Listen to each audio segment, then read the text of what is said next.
Welcome to Inside New Albany Football with Coach Cody Stubblefield. I'm Jody Walls. I'm Brady Brock. We're with Gumtree Mortgage here in New Albany over on Starland Avenue.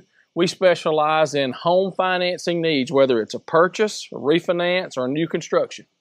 And we're super passionate about trying to help you find the home of your dreams, help you get it financed, just like this one right here. Go Dogs. Go Dogs.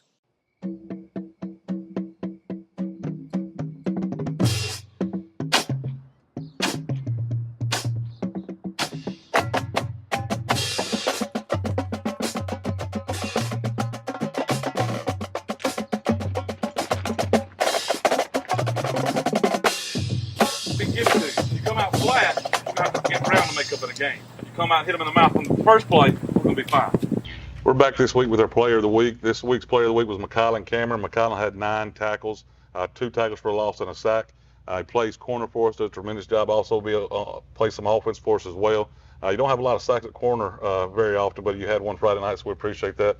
We also appreciate Tallahatchie Nutrition for sponsoring our player of the week. Yes, sir. Drew? Colin, congratulations. And with player of the week, you get a T. And also, at the end of the season, everyone that gets player of the week, we're going to have you in for a steak dinner. So congratulations. You like steak? Yes, sir. Okay, good deal. Congratulations, McCollin. Appreciate it. Thank you, Mr. Horn. Yes, sir. For supporting us. I'd like to welcome you to Inside New Albany Football. I'm Paul Henry with David Goode, brought to us by Gumtree Mortgage, Jody Walls, Brady Brock, also Pam Brown State Farm. Both those businesses do a tremendous job supporting us. Well, Coach, we kind of took one on the chin Friday night, didn't we? Yeah, we talked about it a lot this past week. Itawamba came in 1-2, but we knew they were still a really good 4A football team. Just didn't play up to the way we want to play football games. Had too many mistakes early. That let them get out ahead of us, and then just I'm glad we fought back. We did some good things later in the game, but we just we let them get out to too fast of a start. Well, I don't know about y'all, but it seemed like I think everything in that first quarter that could go wrong did go wrong, right? It felt like it just wasn't our night for whatever reason. Offensively, when we start the game, we got a little bit of a different package in there. It's just designed to get outside, get Shaw on the edge. Shaw's one of our dynamic playmakers. Just didn't execute that well, had a snap issue, so we had to get them out of there. If you look on film, it's an opportunity for a big play right there. We just got to execute better. We got to practice it more. We got to be making sure that we practice enough to where we can't make mistakes out there. And then the second play of the game, we fumbled the ball. Itawamba was able to recover it and get them down to the 4-yard line. So just not the way you want to start a football game. Yes, sir. Yeah, early in the game, we had basically we struggled getting a running game going. Gave them the ball at the 4-yard line. Right. We gave up another short field on some penalty yardage and things like that. So just struggled in the first quarter. Yeah, the message to our guys, nobody wants to win any worse than they do. So they want to perform, they want to do good. The coaches want to put them in the right situation. We've simply got to do a little bit better job. We've got to execute better. We can't let teams like that are good football teams. You're not going to win and beat good football teams when you make those kind of mistakes and those kind of execution errors. I showed Braden was 21 of 32 for 261 yards, 3 touchdowns, and 3 interceptions. Those are the first 3 interceptions he's had in this season. So basically a couple times where Braden's trying to probably do a little bit too much, put the ball up in the air. Different kinds of. Braden does a lot of really good things, right? He checked off on the play to Shumpert where he called a slant fade, did a good job there. One of the picks was a similar situation there where we've got to throw it in a hole before the safety gets there. The second one was we waited a little too long and then put it up for Jaden Hicks. And the third one was a shot play and just kind of broke down protection. We didn't protect the way we were supposed to. Him trying to dump the ball in the flat and it just banged off a guy, went right to Itawamba. And that was the pick 6, where we just, he's trying to make something happen, get rid of the ball, hits it off Shaw's shoulder, who wasn't expecting the pass because it was a shot play. Right. And then it was tipped up for Itawamba and they went to the house with it. So those are just things that sometimes, we're not going to hit the home run ball. Sometimes you got to go on to the next play. But Braden, he does a really good job for us. He's going to fix those, and we'll play better. And 3 different guys caught touchdowns this past week. Shumpert with a 22-yard touchdown, Shaw with a 50-yard touchdown, and Robinson with an 18-yard touchdown. So good to spread the ball around. Yeah, and that's the whole game behind spread offenses. When you get out there and you're in spread, we want to spread the field sideline to sideline. We want to make them defend every yard of it. Then we also want to get the ball to our playmakers, right? We want different guys touching the ball. We feel like we've got several guys that are capable of doing that. And then we've got to make sure we take shots so corners and DBs don't play up so far. We've got to keep them on their toes and know that, hey, at any point we can throw the ball deep. The other thing, like you said, we didn't run the ball as effectively. At times we had good runs, but it wasn't as consistent as it needs to be. So we just from an offensive standpoint, we were pretty stagnant the first part of the game. Did pick it up later. Keelan had some runs. We got into empty, and they did some things that were good. One thing that Braden does a really good job of extending plays. When we were in empty, things broke down a little bit. He did a good job whether it was stepping in the pocket, eluding somebody, and making stuff happen downfield, though. So, got down to 21-0, and then the final was 31-21. So we can't start out like we did. That was the bottom line.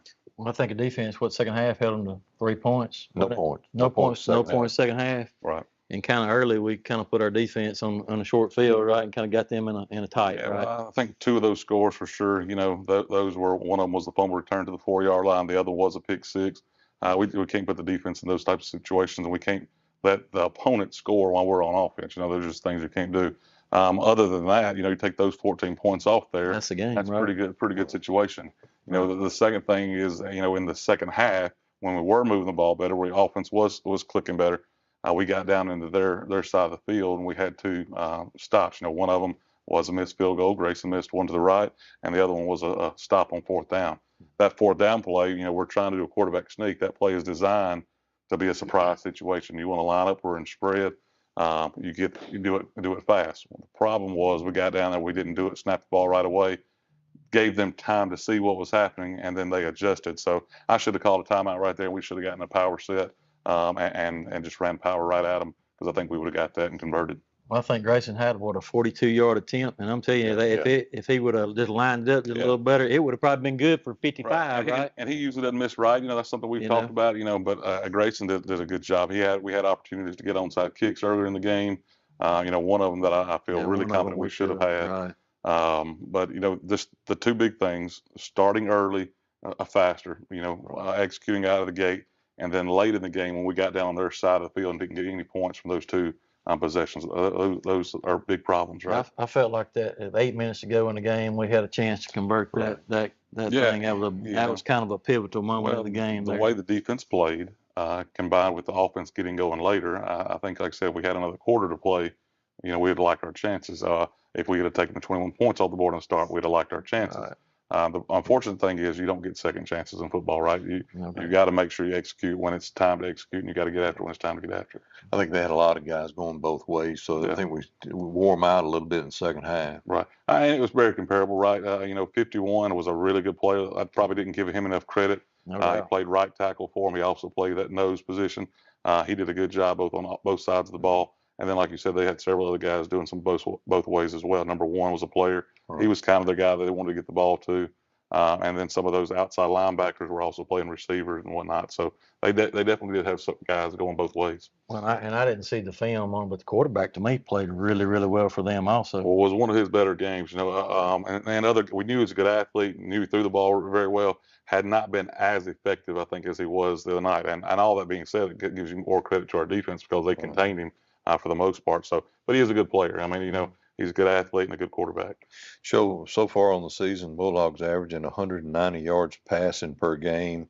We've got 8 touchdowns in passing, 135 yards per game rushing, with only a couple of TDs on the year from our rushing there, and averaging about 28 points per game. Yeah, obviously we'd like to increase all those, right? We want to be somewhere in that 35 range points per game, which is a good number. And then throwing the ball and run the ball. It really don't matter which one we're doing. We want to be balanced, but we certainly want more than mid 300 yards of offense. So we want to do better than that. Game to game, it's going to change, right? This past week, I think we threw the ball 32 times. Braden did. The week before, I think he threw it 11 times. So different teams, we're going to do different things, and that's part of the advantage of being those spread teams. We're going to take kind of what teams are giving us, and we're going to try to make sure we exploit them where they're weaker. So we did feel like, we were better on the edge than Itawamba was on our offense and their defense. And so you saw us throwing the ball more. And then not to mention we got down and it kind of forced us to throw the ball as well. Looking at the Itawamba stats from the game, I show them passing-wise 272 yards and only 80 yards rushing for a total of 352 yards. And they were only 3 of 10 on third down. Yeah. So. Coach Murphy stressed that. That's what any defense is going to stress that. Third down conversions are huge. It's a big part of the game, whether you're on offense or you're playing defense. So anytime we can hold them to 30%, that's a very, very good statistic. Who stood out to you on film from the defensive side of the ball this past week? McCollum Cameron, he was our player of the week. McCollum, I think he had 9 tackles, two tackles for loss and a sack. McCollum is a guy that's solid for us. Does a tremendous job. He played a lot as a sophomore last year. He's one of our leaders now as a junior. And so if we have a guy that's got a primary receiver, McCollum is going to be the one on him. So thought he played really well. Also thought Parker Skinner had a good game. Parker's kind of got thrown out there. Similar situation last year. He got a lot of reps as a ninth grader. This year as a sophomore, he's doing really well. He's a solid player for us, and we're excited about how he's performing. You mentioned Cameron as far as tackles. I believe this is the second time this season that he's been the leading tackler for the team. Jeb Bolin and DJ are all leading the team with 21 tackles each. Parker Skinner and Shaw have 16 tackles, and Cortland Earl with 15 tackles on the season. I know it's going to spill a lot of times, especially those outside linebackers. You mentioned Earl. Primarily, we don't really want safeties and cornerbacks leading us in tackles, so that's a stat that we'd like to see those linebackers kind of elevate and get more up there. But a lot of times, whether we're pinching or whatnot, our outside linebackers and inside linebackers should be getting a lot of the tackles. But if it spills, McCollum and other corners and DBs, they're certainly capable of coming making plays. I thought Cortland, man, there was so many opportunities there that he just almost got there, right? And it was just like the quarterback just got rid of the ball before he could get there. It was crazy how close he was so many times overnight. One of our strengths defensively is speed is out there. Cortland and DJ on the edge right there. I think both those guys were our safeties last year. I think it's been a big asset them coming down, playing outside linebacker, and just increasing the actual speed. It's on the defense. I really think that's Cortland's position that he ought to be in, and he's doing a really good job. As far as the team is concerned, where do you see the team needing more room for consistency or improvement? Well, I think it starts offensively. We can't get off the two slow starts. Number one, we've got to you got to get first downs. We got to put drives together. We got to keep the defense off the field. I think it takes time sometimes for offenses to gel, but I really just think that at this point in the season we need to be more effective on the offensive side of the ball. I don't think it's anybody's fault or anything like that. I think we've just got to execute better. Got to make sure we hone in on what we think gives us opportunities to be successful, and just start clicking. I certainly think we've got the players that are capable to do that, and I think we've got a great coaching staff that can do that. So I look forward to that being different Friday night against Pontotoc. Well, regardless of what offense you run, it comes down to execution and you putting it into play and everybody doing what they're supposed to do. And you got 11 guys have to be where they're supposed to be. When we break down film and we watch film, it's frustrating because we're so close on so many levels. The kids see that. We watch film every Monday. They come in, we get it up here on the TV, and we sit there and watch it. So, like I said, those first couple of plays, one of them is just we got to get the snap together. We got offensive line, center, and the guy that doesn't usually call the snap count. They've got to execute that and get it together and the snap count, and we got to get Shaw on the edge. Turnovers, you can't have turnovers, right? There were opportunities where we wanted to take a couple shots where the protection may have been off a little bit. Didn't give up a sack at all. Offensive line played pretty well, but Braden had to scramble a little bit early, was not as comfortable as he was. That not picking up that edge pressure caused Braden to roll right. That's on the play where he kind of dumped it to Shaw. Shaw wasn't expecting it to hit off his shoulder. And ended up being a pick six. So really what messed that play up was the pressure.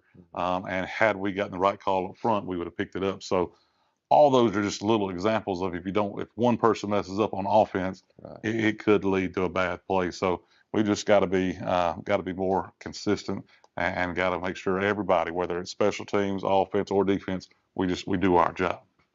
Well, and sometimes you got to remember, you've got young pieces in play on this team, right? And we've got to give Idlewild some credit too. They are the reason we made some of those mistakes. Whether as coaches we had the guy in the wrong place, or whether we didn't execute, or whatever the case may be, that's their goal, right? They're trying to make it to where we don't execute. They're trying to make it to where we don't, or we're not in the right position. And so you got to give those guys some credit too. That's a good football team that we played. Now it's a football team that I think we can definitely beat, and wouldn't mind seeing them again in the playoffs. What about junior high, JV? I know you had a game earlier this week. Yeah, we played Saltillo. Our 8th grade got beaten a close one against Saltillo. I think they had a really good speedster guy on the edge that got loose, and the JV got beat as well. The quarterback for Saltillo, I'm sorry, was a really good guy. Offensively, we're struggling a little bit in JV right there, whether we're blocking assignments or whatnot. And we've got a couple athletic guys that are quarterback where maybe not true quarterbacks. And so that kind of limits us on the edge of what we can do throwing the football. But you got to kind of hone in on things. You got to get better each week. But unfortunately, we got beat in JV and 8th grade. Well, 7th grade tie. 7th grade tie, and that's a shout out to them because, you are playing a school that's got probably double the amount of students that we have, when you're looking at it. Yeah, Saltillo's a 6A school, I mean, enrollment wise, I know we're at in the 570s, from a high school standpoint, where they're going to be all over 1,000. So almost, double the numbers from a school standpoint. But all that being said, I think each week junior high is showing improvement, JV is showing improvement, and they're doing some good things. We've got some young guys that we're excited about coming up into high school football. Yeah. Well, we're going to take it to a break, and we'll be right back with you to talk about this week's game. It's finally game time. The smell of the fresh cut grass, the sound of the drums as the band gets ready to perform, and of course the roar of the crowd as our hometown New Albany Bulldogs enter the field. Jody Walls and Brady Brock with Gumtree Mortgage here in New Albany remember those days and agree they were some of the best.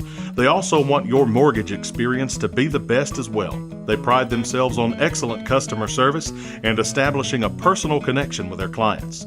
They also have the knowledge and programs to fit your mortgage needs. So whether you're building, buying, or refinancing your current home, they want to help. Call them and set up an appointment today.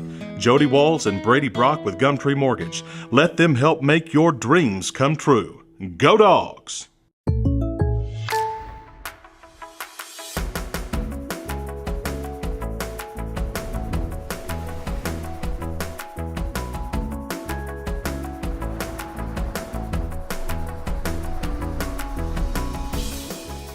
The State Farm Personal Price Plan helps you create an affordable price just for you.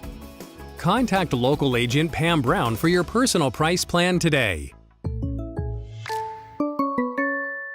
I'd like to welcome you back to our show, Coach. We rolled down Highway 15 this week to one of our teams we've got a lot of history with, the Pontotoc Warriors, right? Playing Pontotoc, Coach Carter does a tremendous job over there. Really good football coach. Coach Carter actually coached me at ICC, and then he coached Colin at Northeast. So a lot of history there. A lot of know Jeff really well. So he does a good job.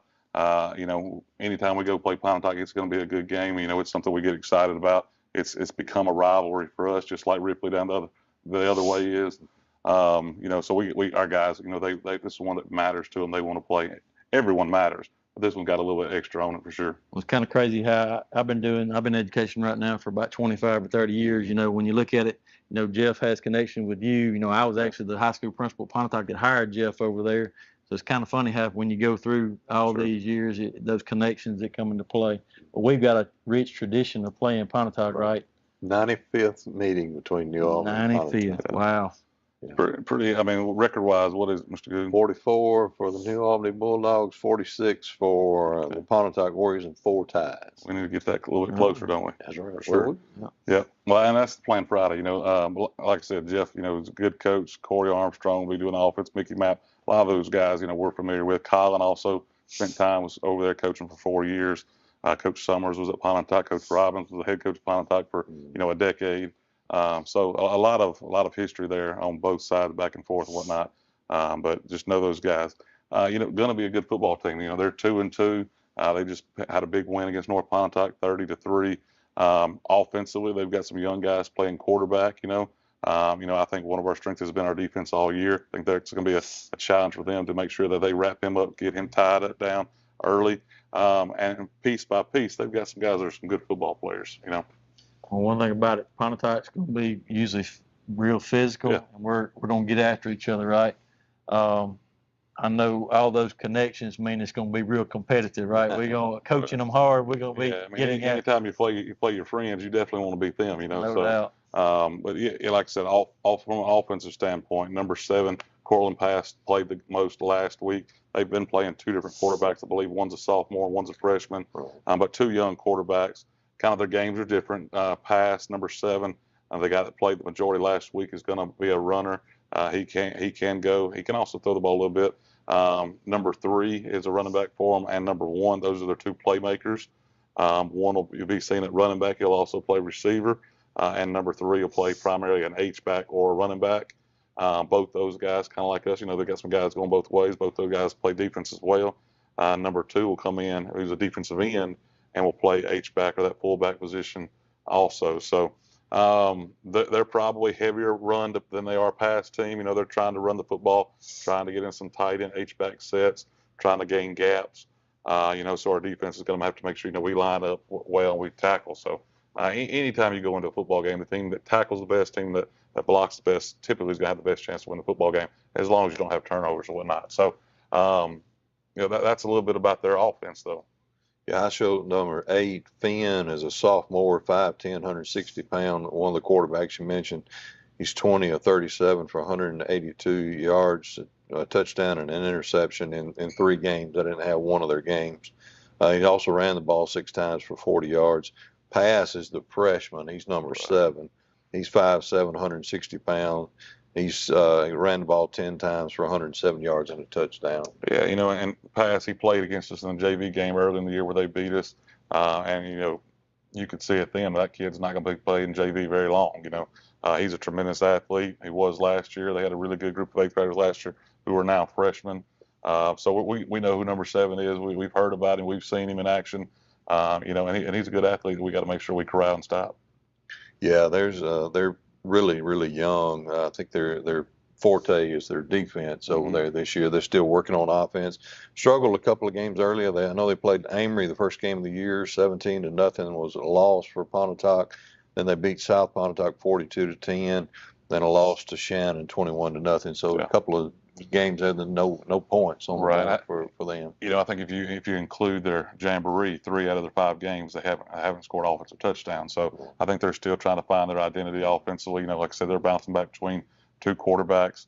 That being said, in some of those games they've gotten defensive touchdowns. They've still scored some points. Still going to be a good football team. I think you talked about them being a young team. If you look at who's actually on the field, they're not a young team other than the freshmen. They've got a freshman quarterback. Or a sophomore, depending on who's playing. And then on defense, they've got a freshman at linebacker that'll be playing. Other than that, they're primarily juniors and seniors. So I think a lot of their talent that's coming up is young guys, but they're an experienced football team that's playing the majority of it on offense and defense. I know on defense, I think they've got 7 seniors, if I'm not mistaken. And like I said, offensive line-wise, it's all juniors and seniors. So they've got some young pieces, but they've got some experience as well. Well, up front, you made some key points there. Your experience on your offensive line plays huge into any game. Yeah, right? Absolutely. I think they're pretty good at the tackle positions. Anytime it's an offensive line, you've got to be solid on the edges, and so I think their tackles are pretty solid players. I think they do have some speed on the edges. Number 4, number 11, number 10, those guys all play receiver some, and then number 1. I think we have to know where number 1 is because he's a guy they like to get the ball to. And then we better know where number 3 is when he comes in. If he's at quarterback or running back, there's a good chance he's getting the ball. And so 1 and 3 are guys we'll have to identify. Yeah, I showed 3. Judon, he's a senior, 5'10", 190 pound running back, 28 carries, 83 yards, 2 touchdowns, also 3 receptions for 26 yards. Simmons, number 11, is a junior, 5'10", 140 pound wide receiver. He's got 5 catches for 40 yards. Also number 14, Dandridge, a sophomore, 6'1", 180 pounds, 5 catches, 83 yards and a touchdown for the offense. Yeah, and we'll go back to what Pontotoc and who they played and whatnot. They played a couple really good football teams. Shannon is a very good football team that beat them.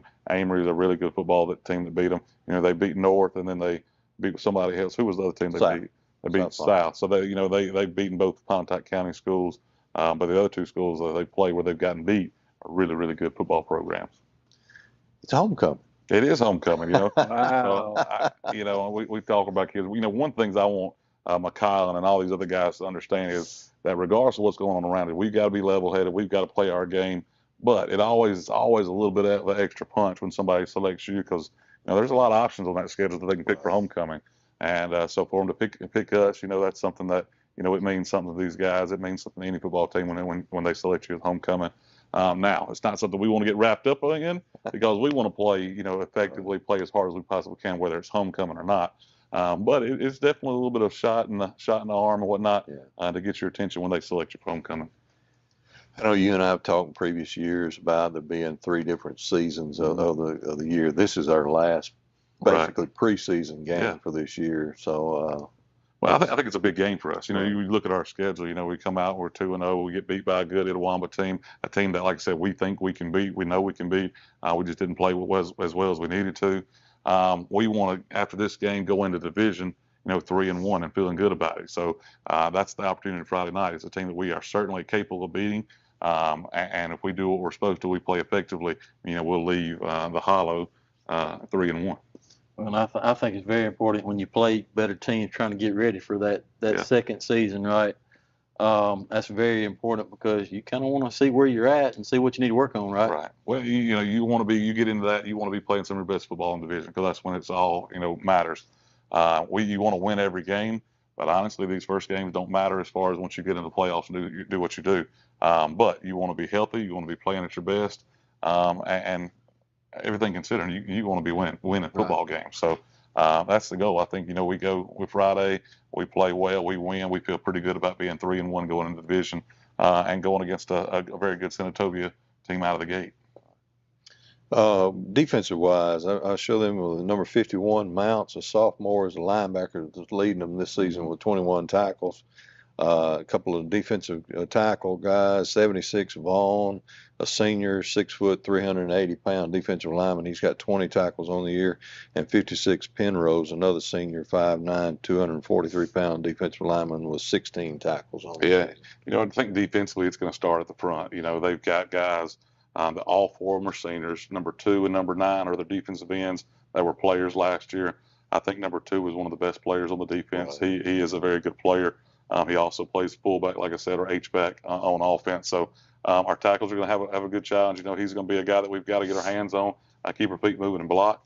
And then when you get inside, you've got some size, like I said, 6 foot, 380 pounds. You're going to have to know where he's at. And he moves pretty well for a big guy like that. He's not a guy that's just strictly a gap filler. He's going to move the ball well. We got a pretty big guy on the other side, though, Sam, Morton. He's going to get after him. And then nobody out there gives as much more effort than Mr. Horn, our left guard. So those 2 guys are primarily going to be on him.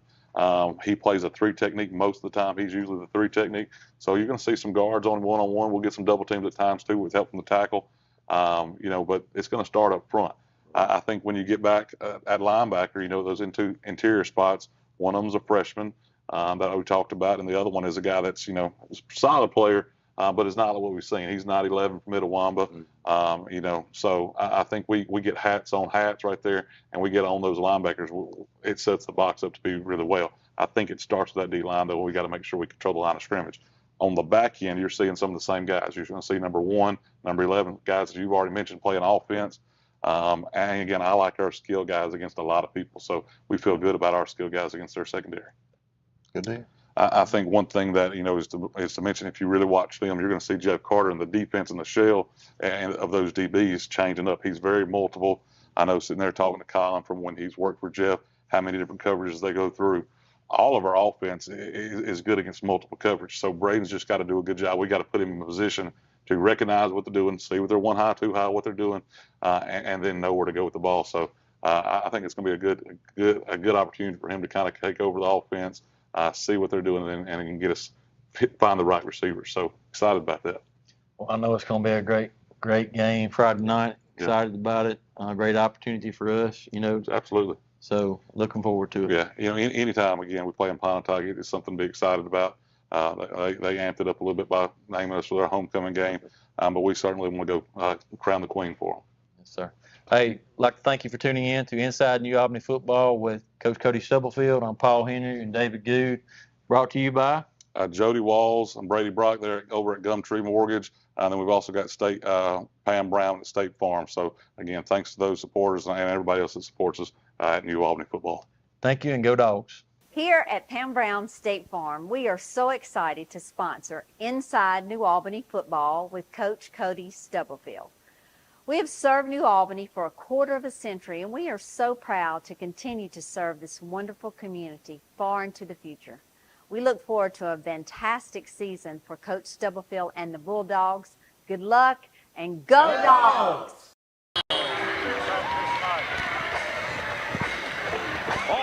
Furniture Warehouse, located at 211 West Bankhead Street in New Albany, is proud to sponsor tonight's action.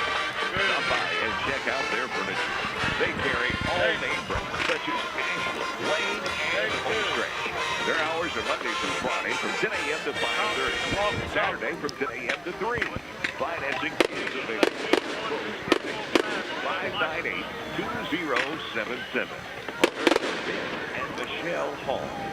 All right, take it away. All right, we're back in Pontotoc. The Bulldogs and the Warriors getting ready to kick this thing off. And this kickoff, as all kickoffs this year, is brought to you by Northeast Mississippi Community College. They're beginning their 75th year of athletic excellence. With only 2 home games left in the season, the Tigers are 3-0 to start the season. Tigers will host Holmes on October the 5th for homecoming, and then Coahoma on the 26th of October. Visit www.nemcathletics.com for a complete schedule. Or you can do like I did last night when they played at Awamba. You can watch it on nemcctv.com. And that was a thriller last night. Northeast defense is really, really good. Didn't give up any points last night. Itawamba scored both of their points on touchdowns on turnovers by the Tiger offense. So Northeast got a really good football team this year.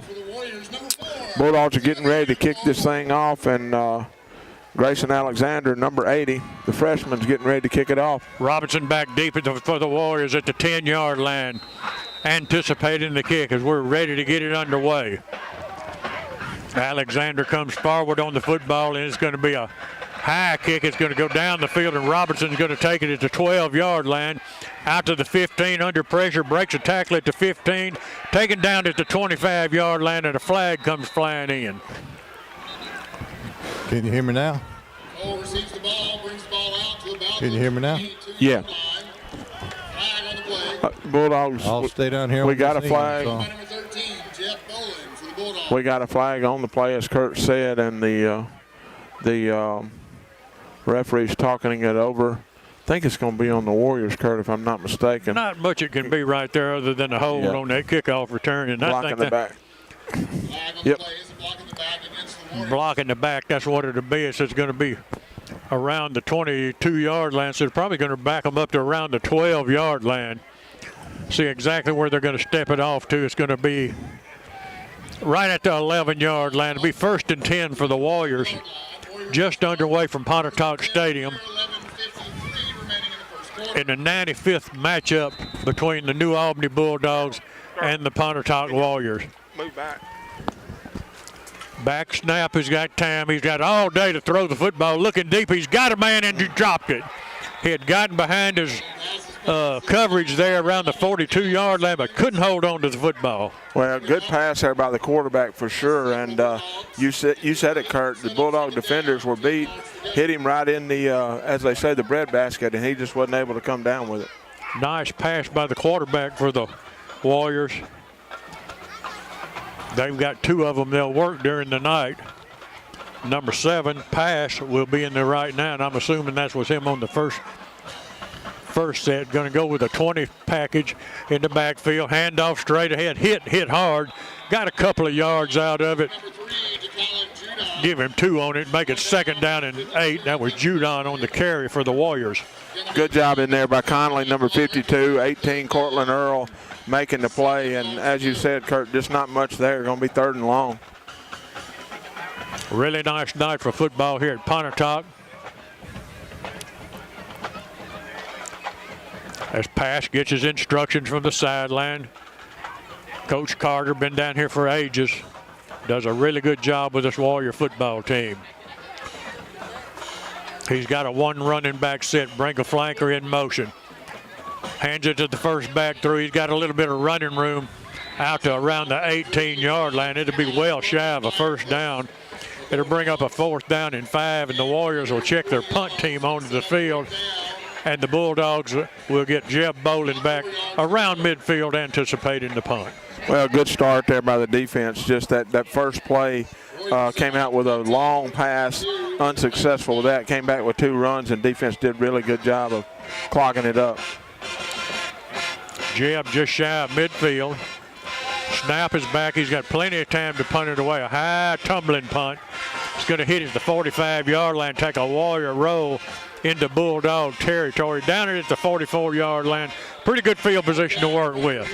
Yeah, going to have good field position for sure. And they did a kind of a kick, kind of looked like it almost went off the side of his foot.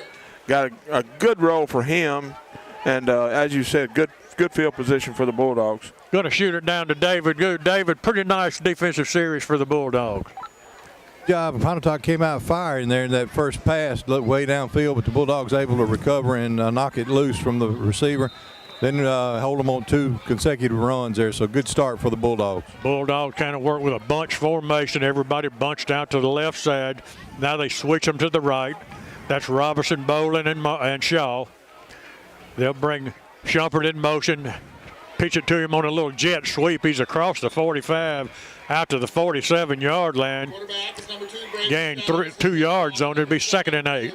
Kurt, we normally run that play with Shaw, and that time we came with Shumpert running that. As you said, we shifted 3 guys from the left to the right, trying to get more blocking on the right side. Pontotoc did a good job of extending the play, able to pick up a couple of yards. Bolin, Robertson, Shaw, all 3 wide to the right. Shumpert, the lone receiver, wide to the left side of the field. Shaw comes in motion, snaps a little low. Shettles has got a man. He completes it down at the 30-yard line. It'll be a first down right on the money. A nice running job of keeping everybody's composure by Shettles. And number 3 for the Bulldogs, Simpson. Well, great job. You said it. The snap was low, and Braden did a really good job of just getting the ball. Stepping up in the pocket was a big thing, too, that gave him a little extra time, and then he hit Simpson going down the sideline. 3 wide out set once again for the Bulldogs. Hand off to Simpson. Straight ahead. He plunges down to the 25-yard line. Give him 5 yards on it. 2nd down and 5. Well, good hard running there. Good blocking up front, and Simpson just hit the hole hard, able to pick up big yards on first down. Bulldogs offense looking awful sharp to start this football game, Keith. No doubt about it, and you called it. I mean, on that snap, Ethan snapped it a little bit low, and Braden just kept his cool and made a big play on the play before. Shaw in motion, right to left. Hand off to Simpson. Now Braden pulls it, tries to look upfield, nowhere to go. He's going to take a couple of yard loss on it. Looked like a little RPO on that one, but the receiver was covered, and so was Braden. Nowhere to go. Good job of getting on the ground and getting 3rd down. Well, you called it, Kurt. I think it was a run-pass option deal there. Pontotoc did a really good job of just playing defense that time. There just was nobody open, and Braden, as you say, didn't do anything crazy. Going to be 3rd down and long for the Bulldogs. Shaw, Robertson, Simpson, Shaw, Robertson, and Bolin all wide to the right. Shettles rolls right. He's looking. He turns it up. He's still looking. He's under heavy pressure, and he's going to go down. Couldn't find a receiver. Nice job of coverage by the Warrior defense. Well, good coverage and not a good job up front by the offensive line. Just pressure was there pretty quick. Braden was wanting to roll to the right. Defense got up the field, couldn't go right, wanted to go back left. Pressure was coming from the left side, and just nothing there. Going to be 4th down and long. Looks like we're keeping our offense on the field, Kurt. We're going to go for this. Ball's right at the 29-yard line. It's a 4th and 9 for the Bulldogs. Simpson set to Shettles' left side. And now we've got a whistle. We've got a flag down. We've got an illegal procedure on the Bulldogs. I think it's going to be on them, Kurt. The guys from New Albany's pointing that way. And now they're not going to get what they were pointing at. You're right. It's illegal procedure on us. Back them up 5 yards. That'll get the ball back out just inside the 35-yard line. 14 yards to go. Offense still on the field. Let me hear you, Warrior fans. I think the Bulldogs offense thought that there was something going on the Pontotoc defense. They didn't get the call and going to make it 4th down and about 13 yards to go. Bulldogs got a little bit of a low snap. Shettles picks up a block, rolls to his right. He's looking. He's got Shaw at the 10, at the 5. I can't tell. He got in the end zone. Touchdown. And a nice job of rolling to the right. Found Shaw down there around the 10-yard line. From that point, Shaw did all the work. Well, another good job, as you said, by Braden. It just pressure was coming. He kept rolling out. And Shaw did a really good job of coming from the left side and just continuing his route.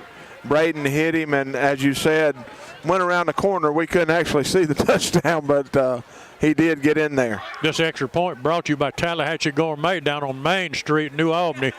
Perfect weekend to go down to see Jeff and Angel and the whole crew down at Tallahatchie Gourmet. They're going to really be rocking and rolling down there with Rivers Fest going, and that extra point's good. Bulldogs go up 8-0. Well, Bulldogs lined up in a spread formation on the extra point. They put all the linemen out on the left side and kept Simpson and three other guys on the over by the ball and just pretty much walked it in, Kurt.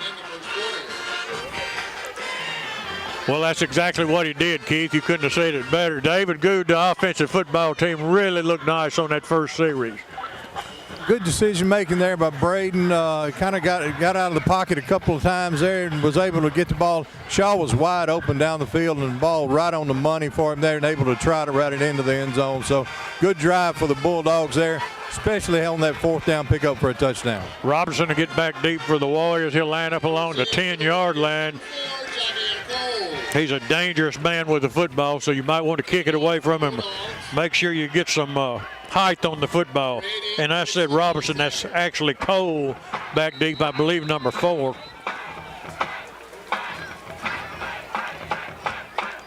And Alexander's kick is going to be high. It's going to be real high. It's going to be taken by Cole at the 13-yard line. He comes straight up the field.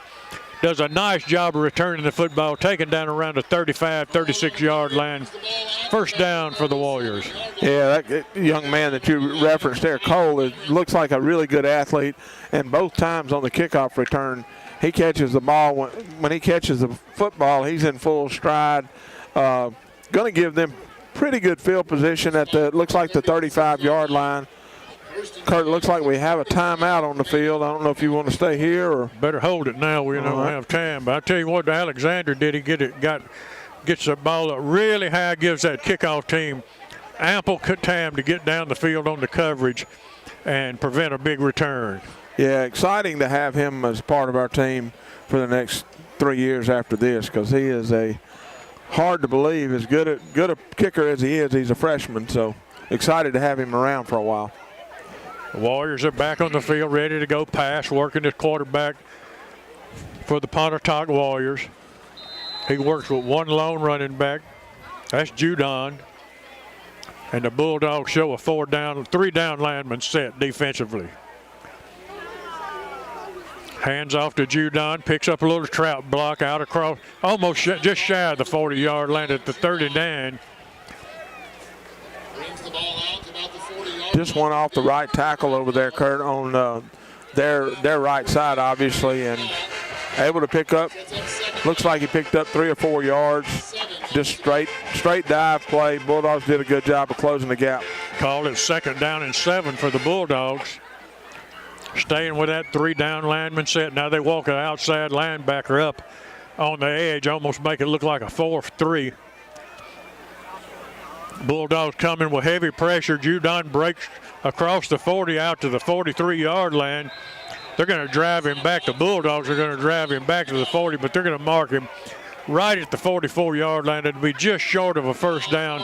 Be 3rd down and about 2. Yeah, Kurt, another just kind of ran it off the right side that time again. Good hard running by the running back Judon for Pontotoc. Bulldogs clogged it up, and you got him going to be like either a long 2 or a short 3 on 3rd down. One receiver wide left and one wide right.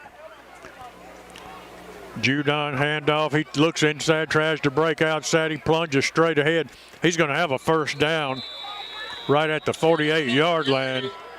And that'll be the first down of the ball game for the Warriors. First down, Pontotoc. Well, I mean, when you watch film on Pontotoc and you read about it, their offense has not been super explosive this year, and they're pretty much just running the ball straight between the tackles every play.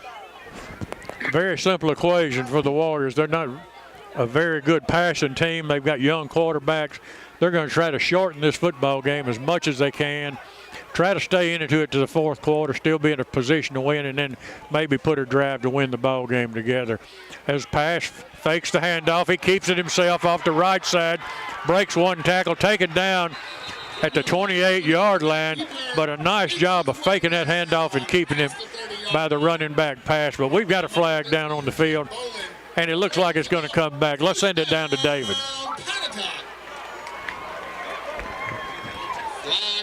Flag on the far side over there. I'm not real sure what it is. It looks like it's going to be up against Pontotoc. They are walking it back. He's fixing to make the indication now, so I'm not sure unless it was a holding somehow over there. It's got to be, yeah. He is calling holding on the Pontotoc Warriors. Big break for the Bulldogs.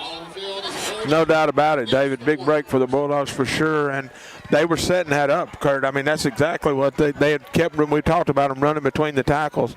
And that time he just pulled it and took it to the outside. Obviously had a little help to get the big play, but going to move them back, and a big break for the Bulldogs. Want to remind everybody, Chris Russell's live streaming the football game as always, New Albany High School on YouTube, and you can follow instruction there. You'll find the game there. We're also streaming on WNAU.com and also 1470 AM. And we've got an 8-0 football game with 4:31 remaining in the first quarter here from Pontotoc High School. Pass is rolling to his left. He's under heavy pressure by Hicks. He avoids it, comes up. He's hit at the 42, steps out of bounds at midfield, and almost, yep, there it comes. I was afraid a flag was going to come. Hit him just a little bit late. Wasn't anything flagrant about it, but it looked like it was probably the proper call. Well, I would tend to agree with you a little bit, and it was. He hit him a little bit. It was one of those things that, I don't know, sometimes I hate to see those called, but the two guys standing on the sideline, neither one of them called it, and they were both looking at it.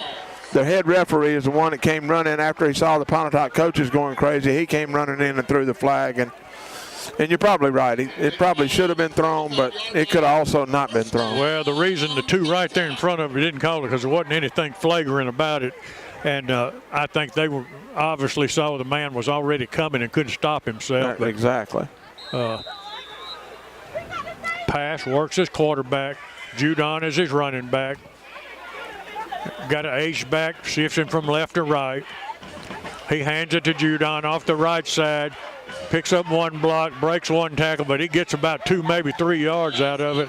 Host of Bulldog defenders there on the tackle. Tucker being one of them. Hicks another. It'll be 2nd down and 6. You called it, Kurt. About a 3-yard gain, and again, loaded up on the right side. Put number 3 for the Warriors behind about 2 or 3 other running backs blocking, and Bulldogs did a good job of clogging things up. 3rd down and about 7. 2nd down and about 7. 3:36 remaining in the first quarter. Bulldogs lead this football game 8-0. Warriors are driving. They hand it to Judon off the left side. He runs it hard, sticks it straight up in there, and picks up another 3, maybe 4 yards. It'll be 3rd down and 4, Keith. I want to remind everybody, you got the ball game on the big screen down at Tallahatchie Gourmet. Go on down and enjoy yourself down there. Watch the football. Watch the New Albany Bulldogs. Yep, they got it going on down at Tallahatchie Gourmet tonight. I would imagine they're probably pretty busy down there. Busy weekend for everybody in New Albany with the Riverfest. Between Tallahatchie Gourmet and Nico's, they're going to really serve some food this weekend. If you hadn't been to Nico's new restaurant, you've got to go try it. Looks like we got a timeout. And we're going to send it back to the station. New Albany leads the football game 8-0.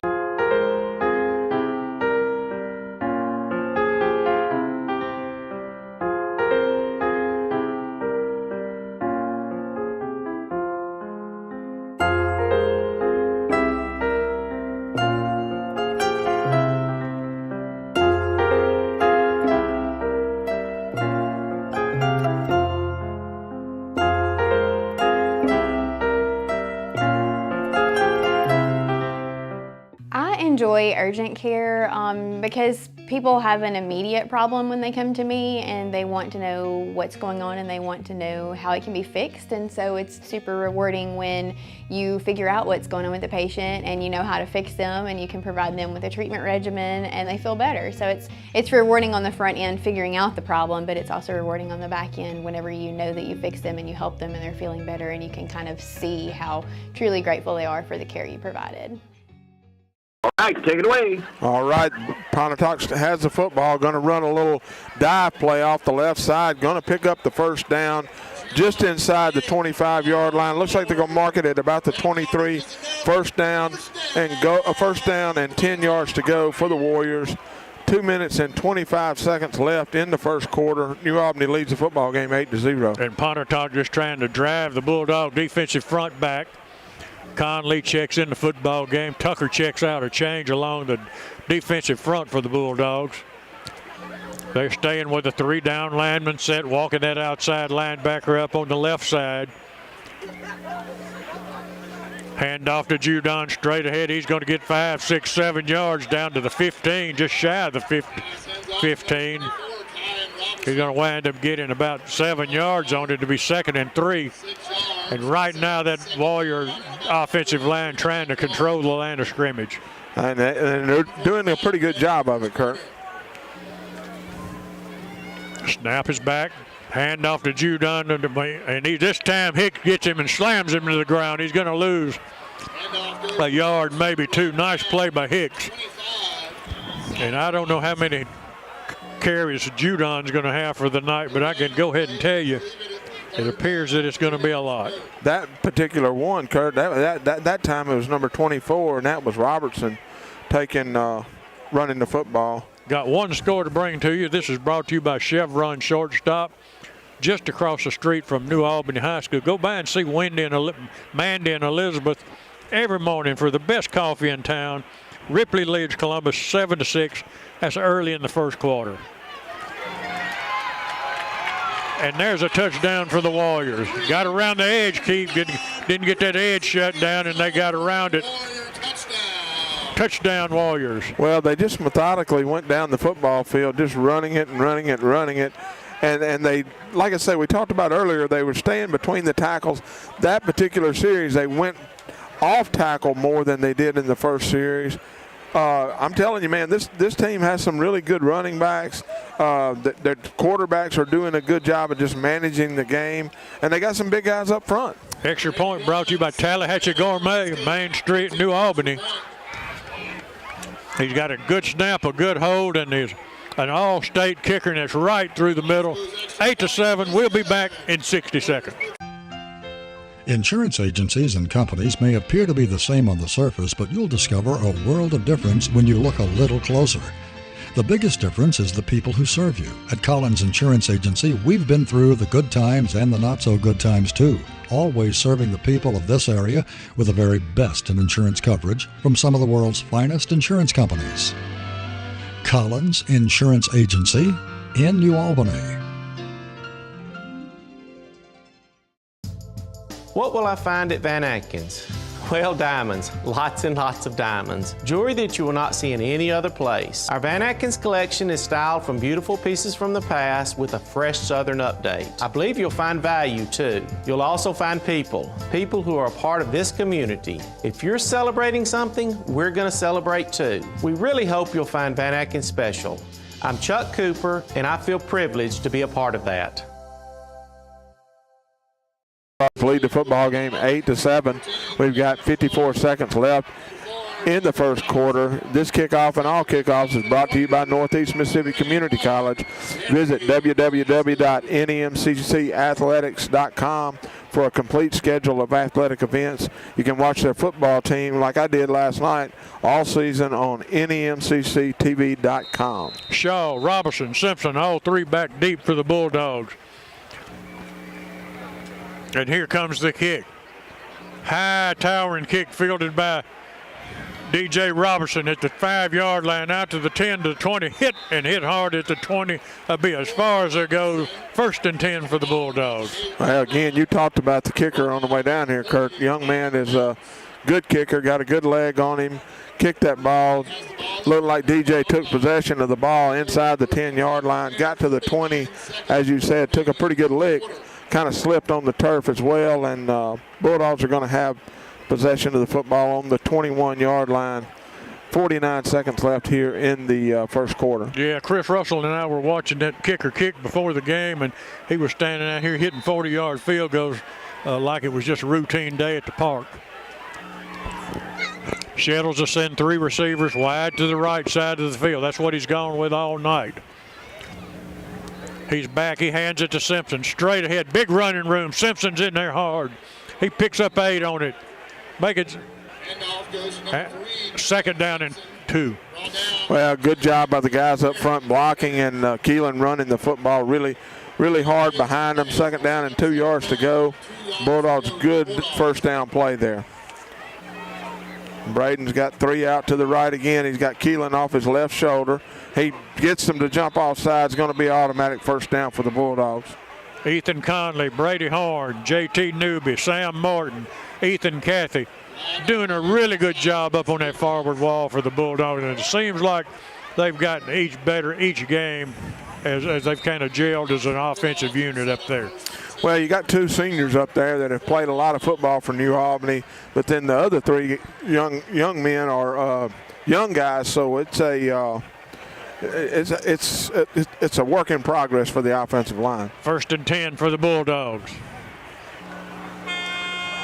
And we've got an end of the first quarter. New Albany leads the football game 8-7. We'll be back after these messages. It's finally game time. The smell of the fresh cut grass, the sound of the drums as the band gets ready to perform, and of course the roar of the crowd as our hometown New Albany Bulldogs enter the field.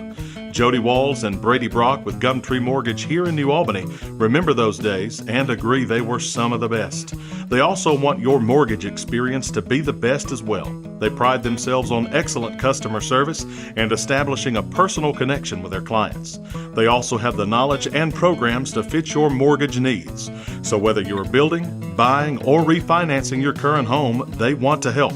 Call them and set up an appointment today. Jody Walls and Brady Brock with Gumtree Mortgage. Let them help make your dreams come true. Go Dogs!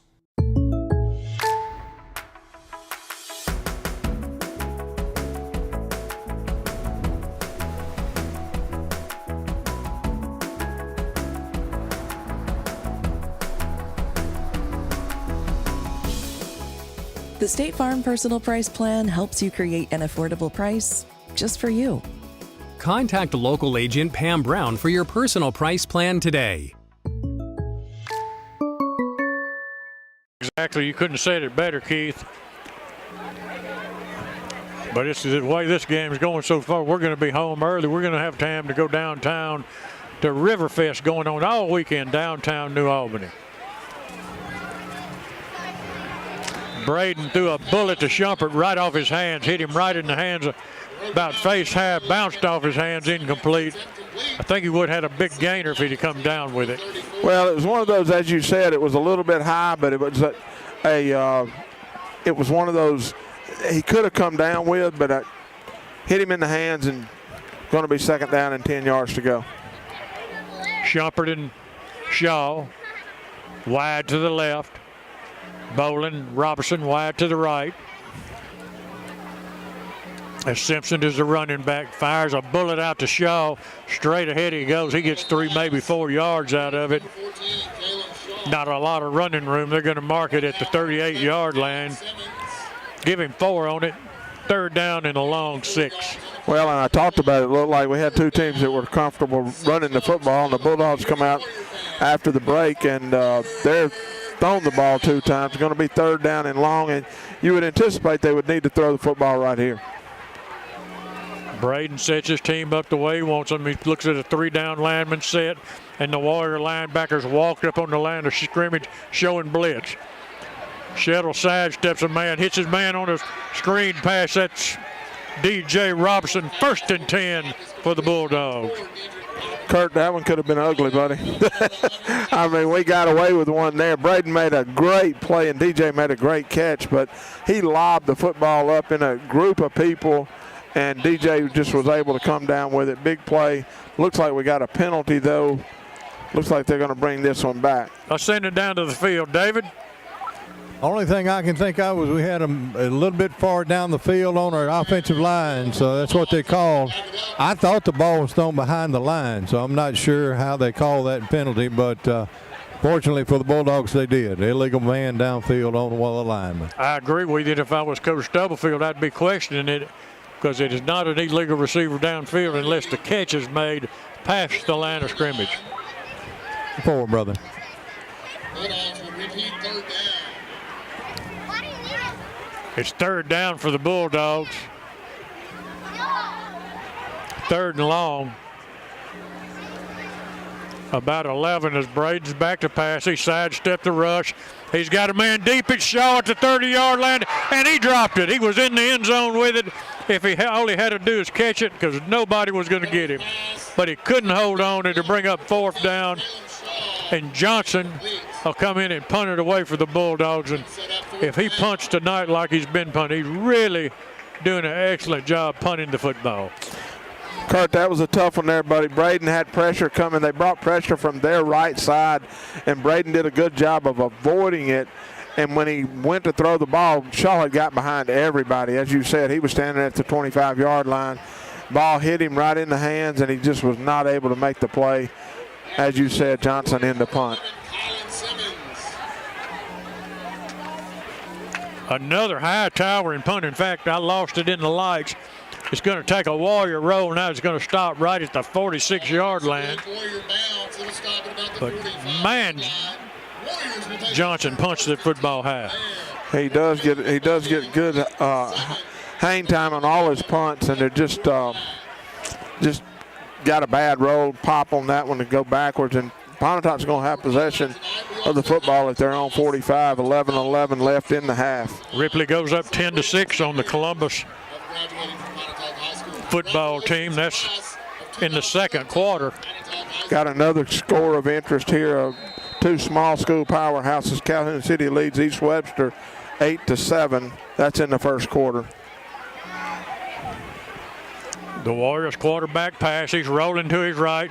Pretty nice job of sealing it off on the end out here. He got a couple of yards out of it, but not a bad job by the Bulldog defense. You said, Kurt, Bulldogs did a good job of extending the play to the sideline. The quarterback for Pontotoc, they just snapped it directly to him and loaded up with two blockers in front of him, trying to get to the edge, as they've done before with success. That time the Bulldogs did a good job of cutting it off.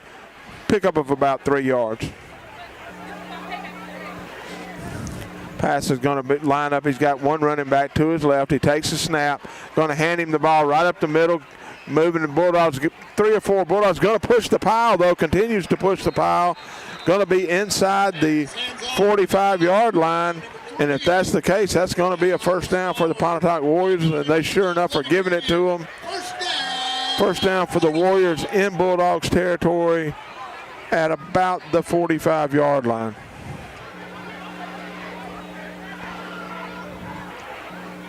Cortland Pass is the quarterback for them, number 7. He's got Judon in there with him, number 3, as the running back. He's got a tight end, kind of an H-back, number 6, over to the right side. 2 receivers to the left. Pass is waiting for the snap. He takes it. He's going to throw the football, throws a little out, and just wasn't anything really there. Good coverage by the Bulldogs, both with Cameron and with Jeb Boland. Threw a little out route to the slot receiver, nothing there. Going to bring up second down and 10. Ashland's taking an 8-6 lead over Pottscamp. That's early in the football game, and we're just now starting to get some scores in. Baldwin 7, West Lounge nothing, Calhoun City 8, East Webster 7, Nettleton 7, Nettleton 6, Biggersville 7. Pass is going to send his H-back in motion to the left. Going to give it to Judon right up the middle over the left guard. Not a whole lot there. Bulldogs did a good job of clogging it up. Going to be probably about the 40, 3 or 4 yard, 44-yard line, so really nothing gained at all. It's going to be 3rd down and about 9 yards to go. Those scores brought to you by Chevron Shortstop just across the street from New Albany High School. Elizabeth, Mandy, Chris, they're all there every morning. Best coffee in town, and now serving a breakfast plate. You just can't beat it. Pass, back to pass.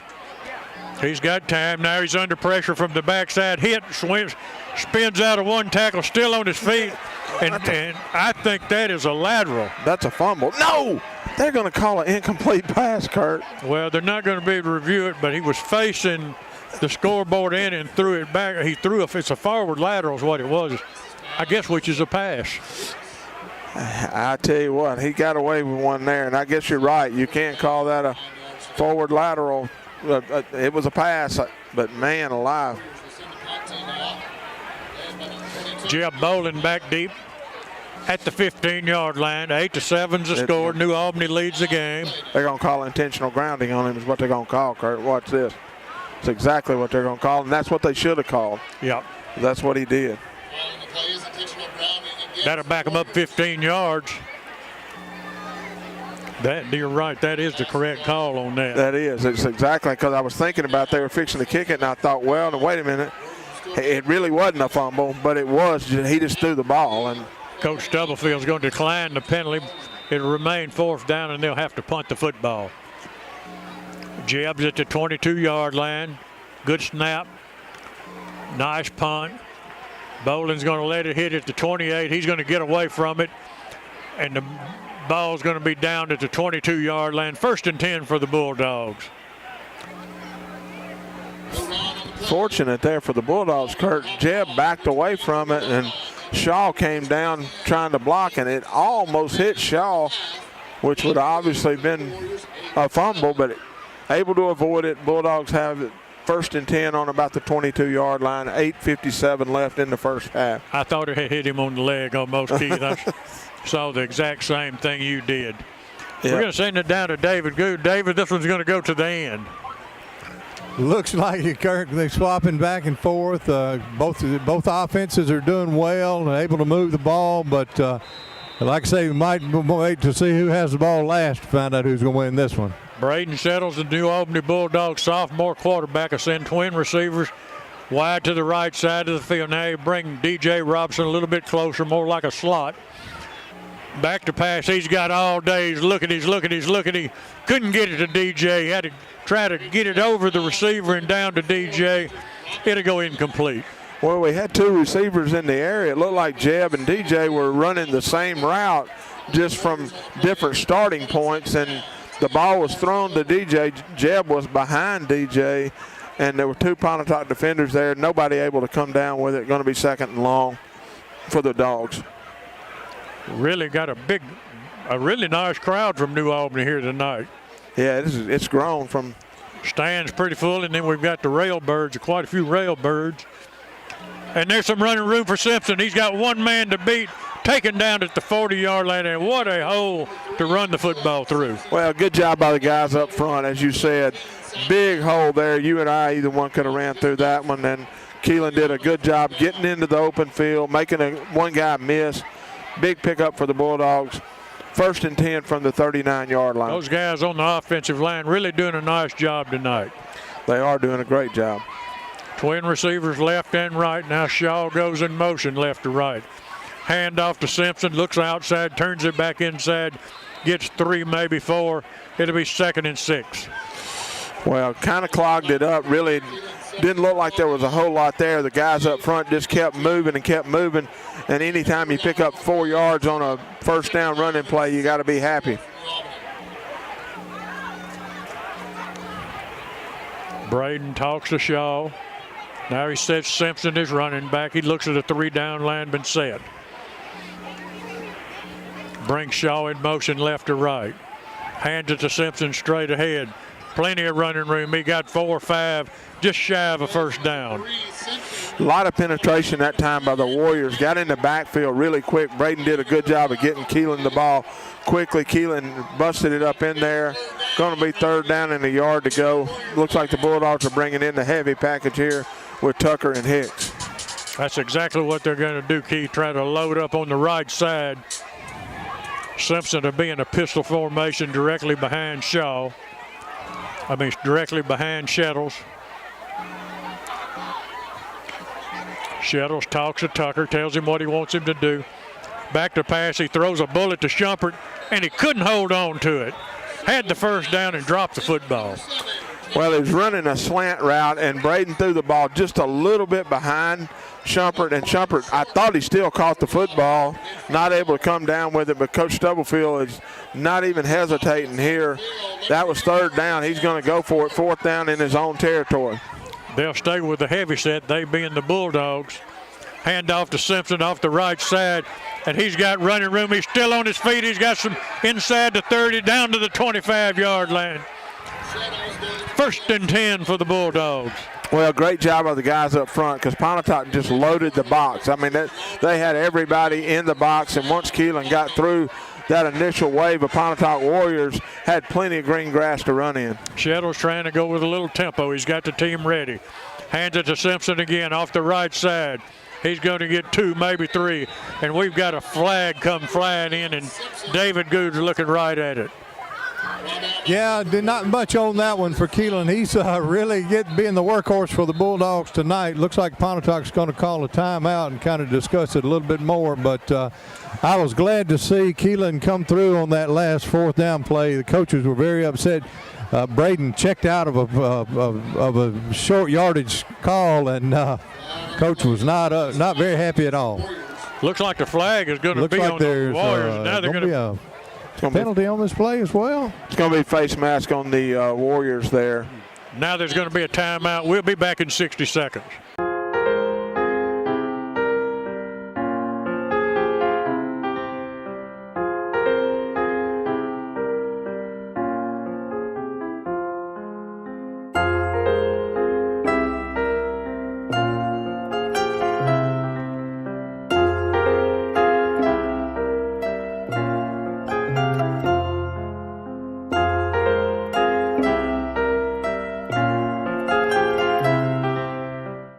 Enjoy urgent care because people have an immediate problem when they come to me and they want to know what's going on and they want to know how it can be fixed, and so it's super rewarding when you figure out what's going on with the patient and you know how to fix them and you can provide them with a treatment regimen and they feel better. So it's rewarding on the front end figuring out the problem, but it's also rewarding on the back end whenever you know that you fix them and you help them and they're feeling better and you can kind of see how truly grateful they are for the care you provided.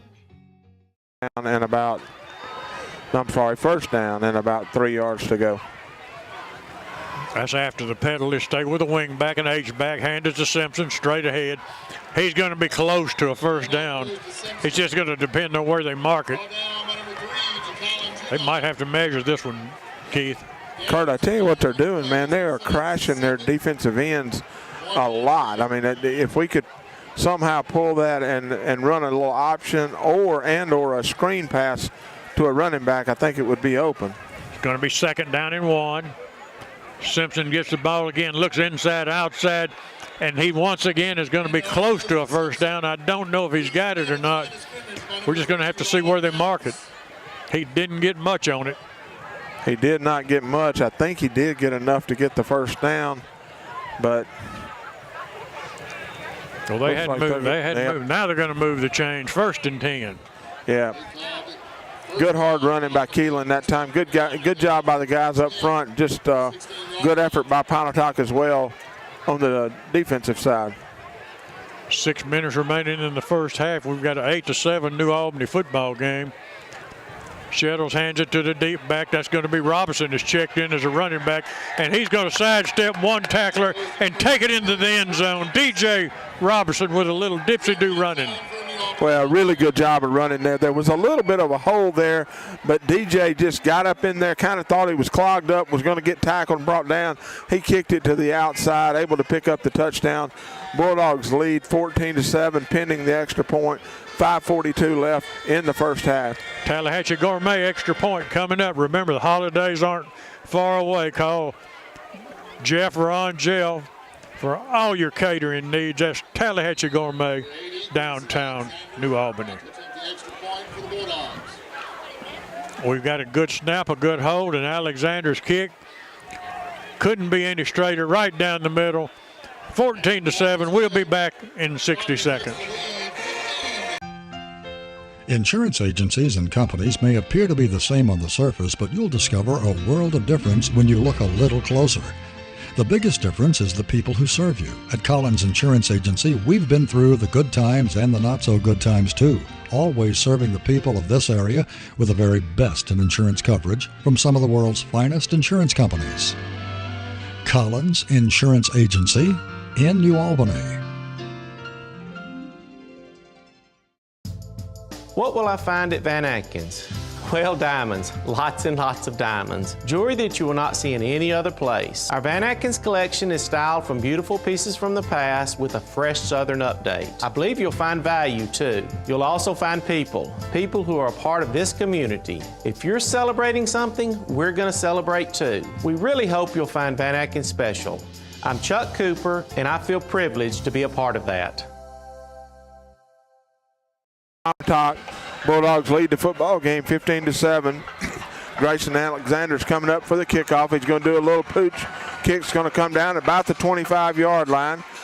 Bulldogs are going to get down there and get him on the ground immediately, Kirk. Nice job of penetration by the Bulldog on the far side over there. Still hadn't been able to pick his number up. I think it's is that Shaw? Yeah, it's number 14, Shaw. We got a kickoff. We got a timeout down on the field, Kurt. That kickoff and all kickoffs is brought to you by Northeast Mississippi Community College. They're beginning their 75th year of athletic excellence. With only 2 home games remaining, the Tigers are 3-0 on the season. They host Holmes on October the 5th for homecoming, and then Coahoma on the 26th of October. Visit www.nemccathletics.com for a complete schedule of athletic events. You can also watch their football team on nemcctv.com. Remind everybody, Riverfest is going on downtown New Albany. Go by Nico's or Tallahatchie Gourmet and get yourself a meal and enjoy downtown New Albany. Got a good trivia question for you tonight, Kurt. A doozy. Oh, got a doozy, man. It's going to be a good one. It ain't going to be easy, so it ain't going to be able to just go straight to the internet and find the answer. No, sir. You're going to have to know what you're talking about on this one. Exactly. Pass has gone at quarterback all night for the Warriors, and he still continues. Judon is his running back. He hands it to Judon straight ahead. He's hit at the line of scrimmage. It looked like Skinner with initial contact. He might have got 1 yard out of it. That'll certainly be all he'll get. I don't think he's going to get that. He's going to lose a yard. We've got a Bulldog down on the field. I can't tell if we do or not. That's going to be Skinner. Looking like he got a little shoulder stinger. I saw him come up and really hit somebody. They're going to take him out of the game and get him off to the sideline. Skinner, a sophomore inside linebacker for the Bulldogs, done a really good job. He did a good job there, and I think you're right, Kurt. I think he got just a little stinger there, but good job that he made the initial contact and had several of his buddies come along to help.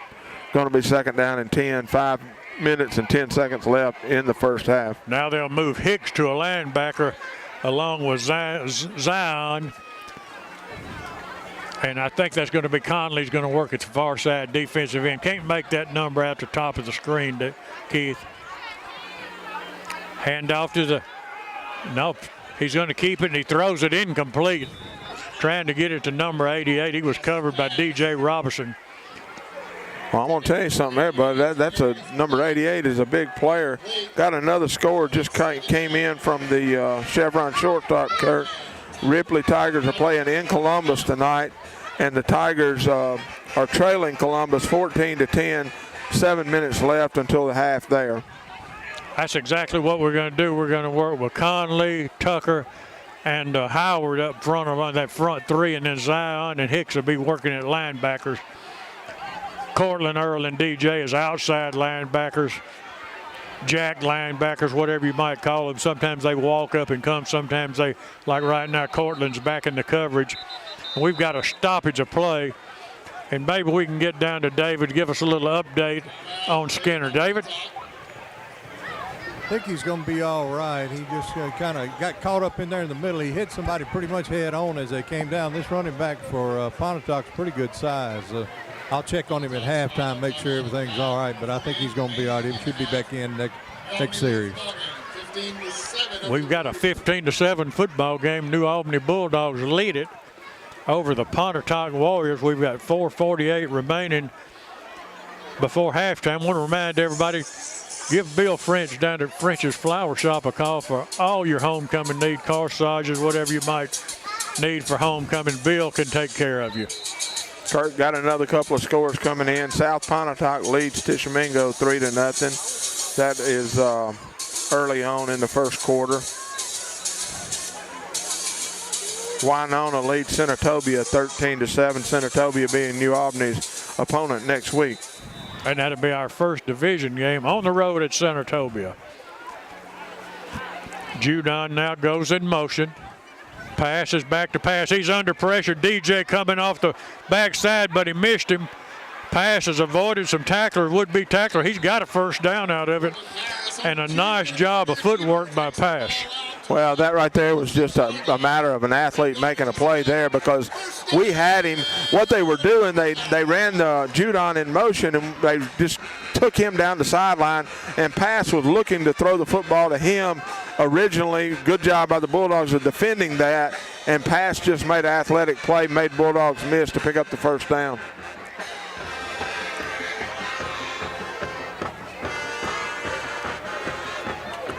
Snaps a little bit high, handoff off the right side. Nowhere at all to go.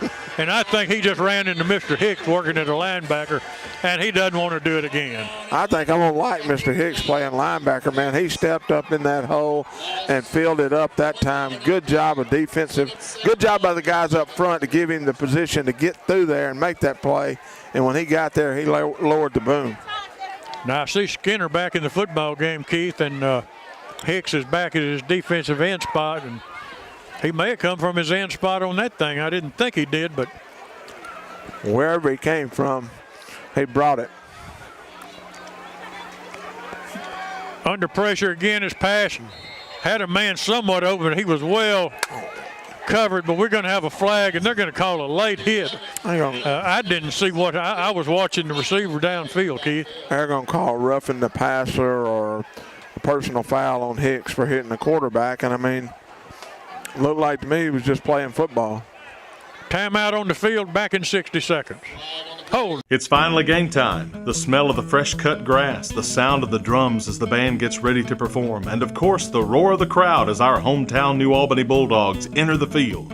Jody Walls and Brady Brock with Gumtree Mortgage here in New Albany remember those days and agree they were some of the best. They also want your mortgage experience to be the best as well. They pride themselves on excellent customer service and establishing a personal connection with their clients.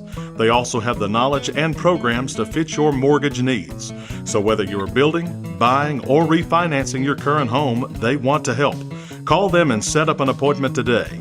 Jody Walls and Brady Brock with Gumtree Mortgage. Let them help make your dreams come true. Go Dogs!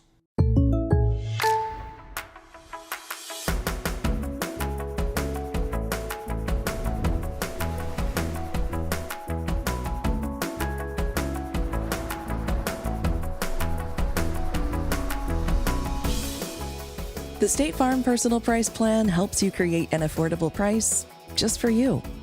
Contact local agent Pam Brown for your personal price plan today. Not a whole lot. Not a whole lot of room to run there for the Warriors. 3 minutes and 10 seconds left in the first half. Bulldogs lead the football game 15-7.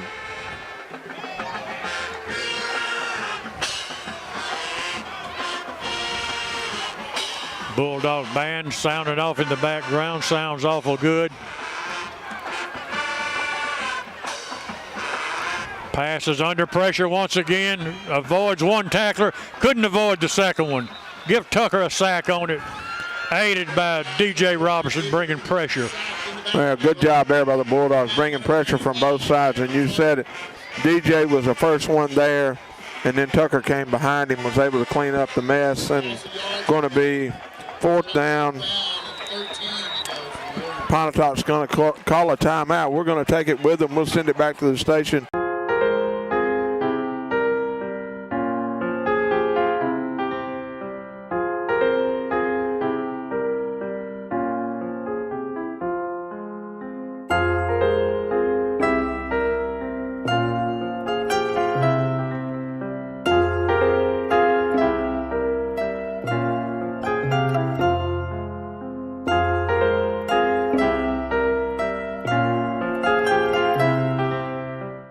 Enjoy urgent care because people have an immediate problem when they come to me and they want to know what's going on and they want to know how it can be fixed, and so it's super rewarding when you figure out what's going on with the patient and you know how to fix them and you can provide them with a treatment regimen and they feel better. So it's rewarding on the front end figuring out the problem, but it's also rewarding on the back end whenever you know that you fix them and you help them and they're feeling better and you can kind of see how truly grateful they are for the care you provided.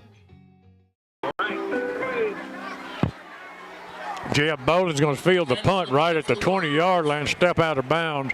Saved about an 8-yard roll on it probably. And the Bulldogs will have a 15-7 lead with 2:21 remaining before halftime. Good job by Jeb that time. It was one of those kicks. It was an end-over-end kick, and when it hit, it took a bounce to a favorable bounce for the Warriors, and Jeb just did a good job of sitting there waiting for the bounce and then picked the football up and, like you said, saved us some yardage. Got 2 minutes and 21 seconds left in the first half. I'd expect the Bulldogs to try to move this thing down the field and try to score a touchdown. Braden Shettles, a sophomore Bulldog quarterback. He stacks 2 receivers right, 2 left. He barks out the signals. He handed it to his running back. Simpson out to the 30, close to a first down. Nice job of running it, getting right at 10 yards a pop is Simpson.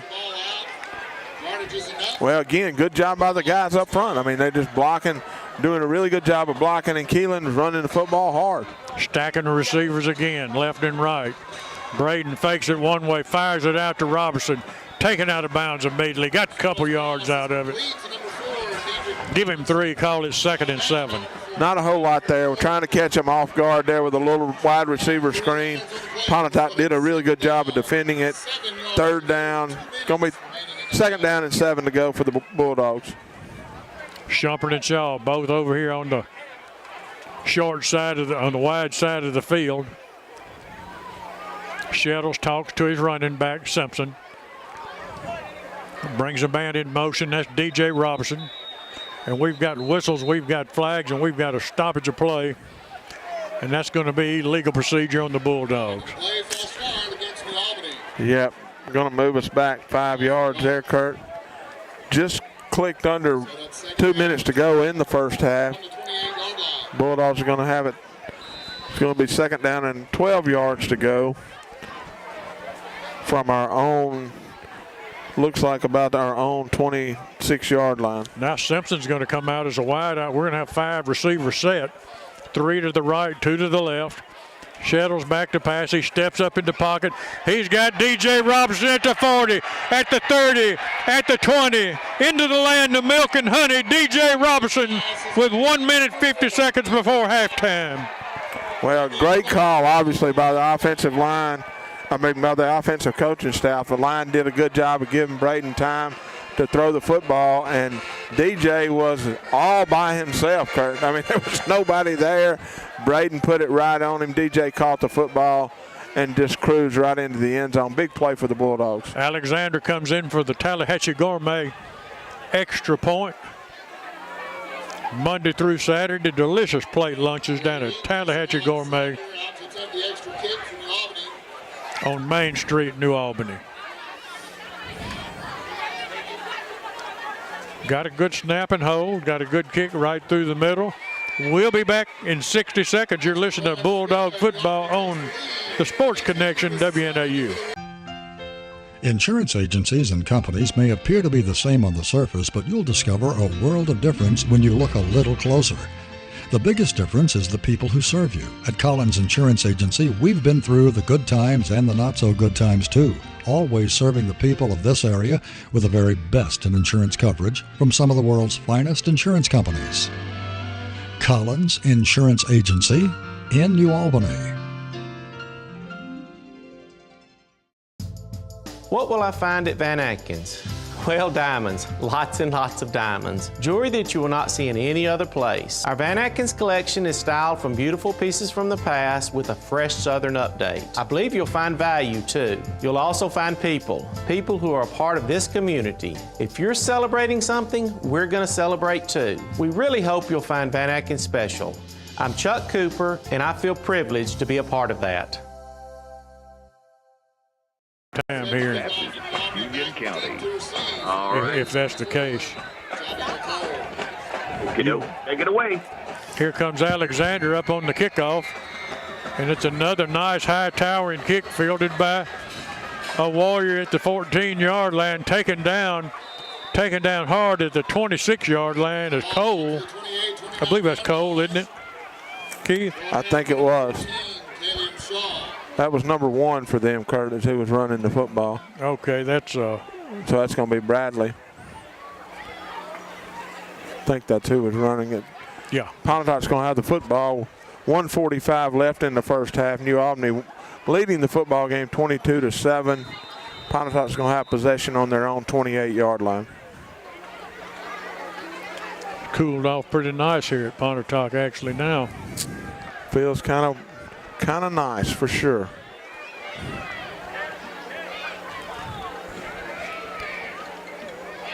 High snap, drops right down into the running back's hand. The Bulldogs are all over it though. Just barely gets back to the line of scrimmage if he did. That one right there, Kurt, it hit pass. It was a high snap pass, batted at it, and it dropped right down into number 24. That's going to be Robertson for them. Going to give him a yard pickup. 1:20 left in the first half.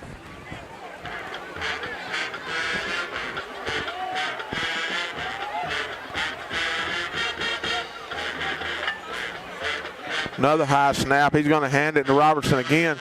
He's going to run out to about the 36-yard line. They're going to spot it at the 36. That'll bring up third down and long, maybe 3 yards to go. I just got a text from someone down at Riverfest that Nico's is absolutely covered up, a waiting line outside. Same thing at Tallahatchie Gourmet. Going down enjoying the fun, downtown New Albany. Another high snap. Pass gets it, a grip on it. Going to run around the corner and get the first down. Oh my gosh, I thought he went out of bounds and he didn't. He's still running. And they finally got him out of bounds. Wow. What an athletic play that was for a pass. High snap, he swatted it down. Ran around, got the first down. I thought he ran out of bounds. Did not.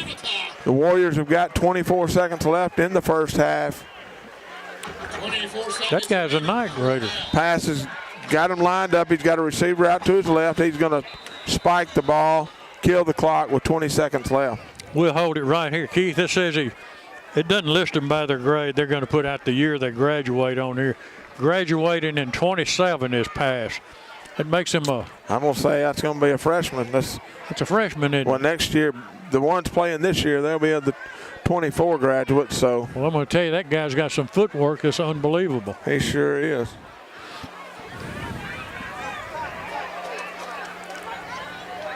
Passes back to pass. Now he's going to hand it to his deep running back off the right side. Got the edge turn. Hurdles a man at midfield. Knocked out of bounds at the 38-yard line. 1st and 10. Got 13 seconds left in the first half. Got another score coming in from Chevron shortstop. Murder Hawks are playing Walnut tonight. Walnut leads that football game 20-7. Got another score that came in. Ripley and Columbus. Ripley leads that football game now 17-14. And we hope David Good's going to be able to get with Coach Cody Stubblefield at halftime here in 13 seconds. And hopefully we'll be able to pick them up depending on where they're located. Deep throw to the end zone. almost caught, well covered down there at the 3-yard line by the Bulldogs, and still got 8 seconds on the clock. Good coverage by the Bulldogs, David. Two guys there. Jeb looked like he was over there as well, over the top. So he kind of, well, the receiver was in the middle of the two guys and able to knock it loose there. So Pontotoc's been warming up another guy here on the sideline, quarterback. I know they've got two guys that play quarterback, so wouldn't be surprised to see another guy in the second half for Pontotoc. Number 8, I believe, is his number. Tell you what, Kurt, that was a pretty nice looking pass he threw that time, though. Yeah, yes, sir. Pass under pressure. He's got plenty of time. Gets it away. Throws it short. He had a man open in the flats, but he threw it well short of him. It'll be 3rd down and 10. Still 4 seconds to go.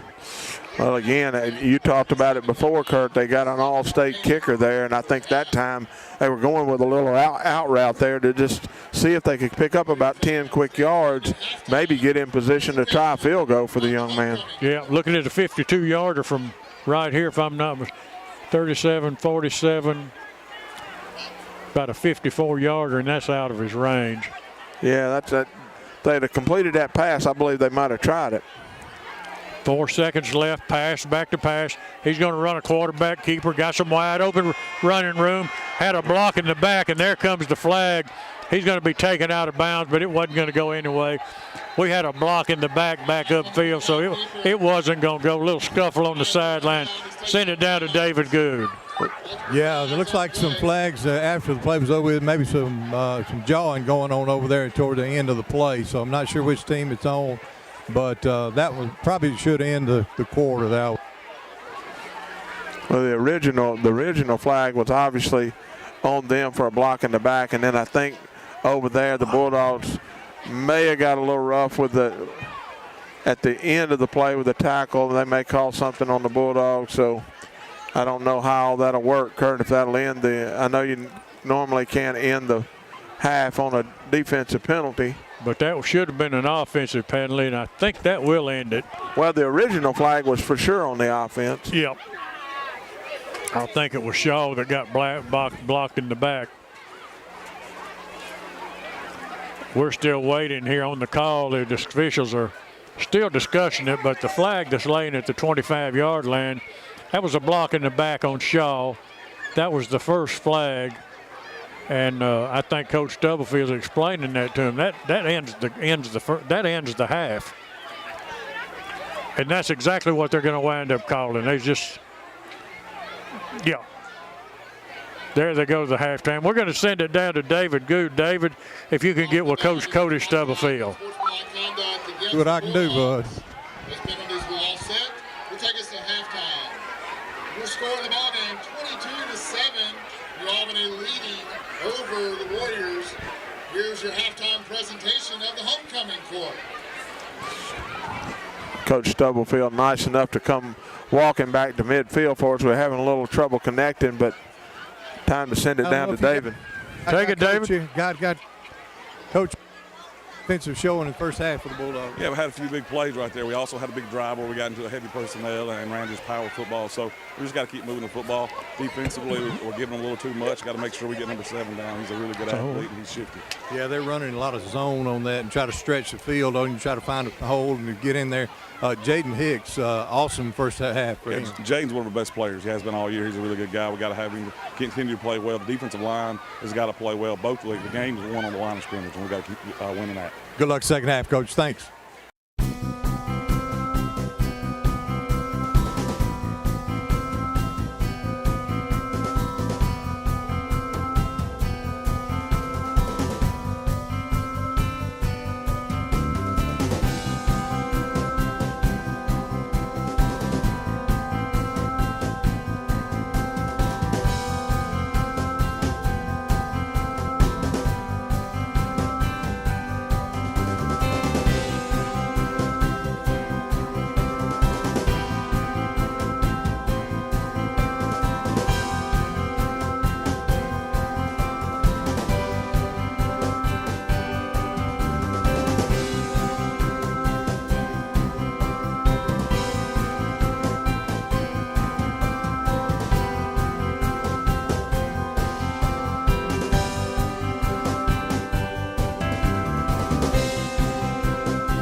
at NEMCCTV.com, Kurt, which is what I did last night. And really and truly, it's a good presentation. They do a good job, not as good as job as Chris and his team do, of course, but do a good job. And I was really impressed with Northeast's football team last night. I thought their defense was excellent.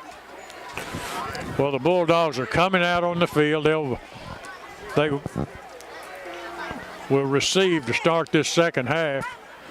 Shaw will get back deep along the 10-yard line. He'll be flanked by Simpson and DJ Robertson. Kurt, what we got here is we had a penalty at the end of the first half, and they did call a penalty on the Bulldogs. Pontotoc's going to be kicking the football off from the Bulldogs' 45-yard line. Well, I'm certainly confused by the call. I thought it was an offsetting penalty, but it was obviously on the Bulldogs. Anyway, they kick it deep. It's going to go out the back of the end zone, and the Bulldogs will get the football. Start this second half at the 20-yard line. Lead the football game 22-7. Yep. There wasn't much doubt about that when I saw him kicking it from the 45 that he was going to kick it in the end zone. Unless they chose to go with their own side or something. I thought they might try that. I agree. But Bulldogs do have possession at the 25-yard line, 1st and 10 to start this second half. Braden Shettle, the sophomore quarterback for the Bulldogs, brings his team onto the football field. He's going to work with Simpson as his running back. He'll run stack receivers, stack one set pair to the left, one pair to the right. He's going to hand it to Simpson straight ahead on a little inside trap. Not much running room. Might have got a yard. 2nd down and 8. Yeah, not a whole lot. No, not a whole lot of running room there. Bulldogs got number 55 Gilbert in there at left tackle. I didn't pay attention to in the first half or notice that Isaac was playing on the offensive side, but he's in there now at tackle. 2nd and 7. Handoff straight ahead. Nice running room in there. Closed it up real quick, but he got 3, maybe 4 yards out of it. Make it 3rd down, and we're going to call it 3. Kurt, I was like you, man. We ran a trap there, and it looked like that hole opened up, a big hole. Pontotoc did a really good job of closing it down quickly. Big play right here, though. Possession play for the Bulldogs. Keep possession of this football. 3rd and 3. Shettles talks to Simpson. Make sure that they're on the agreement on what's going on. Handoff to Simpson. Looks outside. Breaks a tackle. Stays on his feet. Slung down by the jersey. But not until he gets a Bulldog 1st down. And really nice job of running the football by Simpson. And now we got a late flag coming in. And I don't know if they're going to call a face mask penalty or they're going to call throw a flag on Simpson for saying something to the official. I don't know if it was Simpson or I think it's going to be a dead ball foul, and I think it's going to be on the Bulldogs. Somebody said something maybe that they shouldn't have. Good hard running that time by Keelan for sure to get the 1st down, and it will be a 1st down, but I think they're going to move us back. Well, I thought Keelan was trying to tell the ref that they got him by the face mask, and the next thing the ref threw a flag. David? You're exactly right. He was complaining because he had gotten his face mask pulled, and the official just jerked his flag out right there on top of it. So a very unfortunate break for the Bulldogs on that. I'm not sure. I didn't see. He didn't seem very animated. He was just letting the official know that he had gotten his face mask pulled. Agree. It'll be 1st down. It'll be 1st and 10, actually. The change do come back with the penalty on that 1st down. So 1st and 10 right at the 22-yard line. Just underway here starting this second half.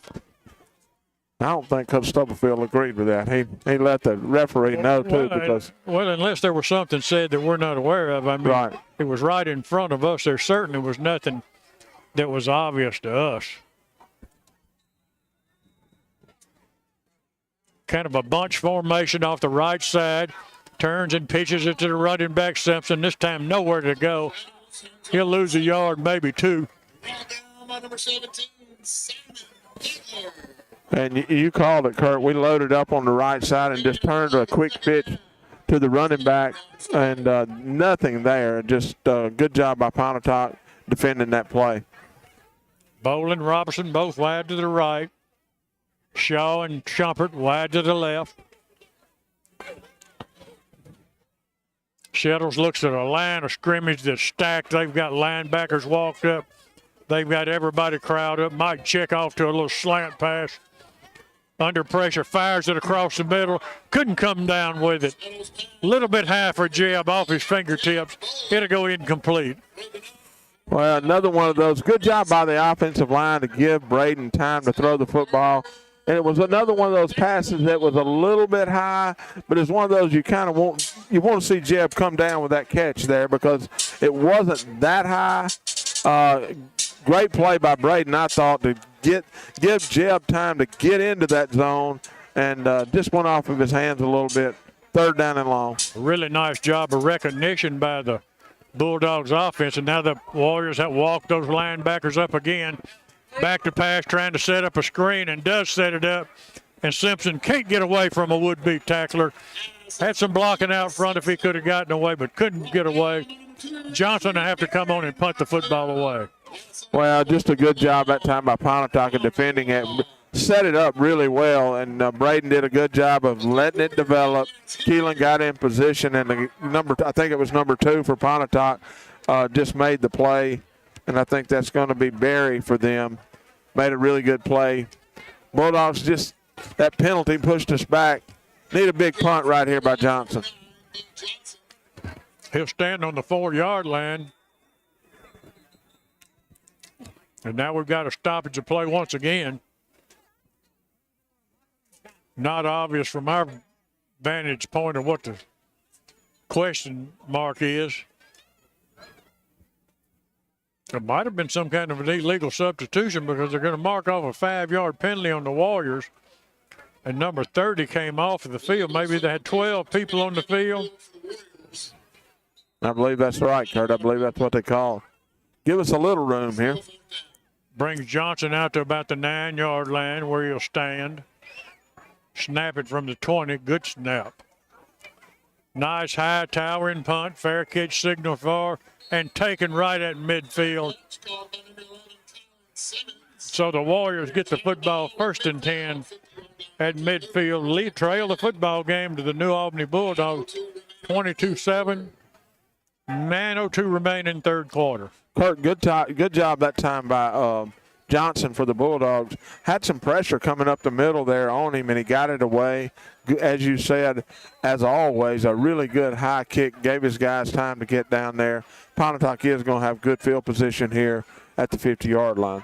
Pass will remain the quarterback for the Pontotoc Warriors. They'll go with a 2 tight end set.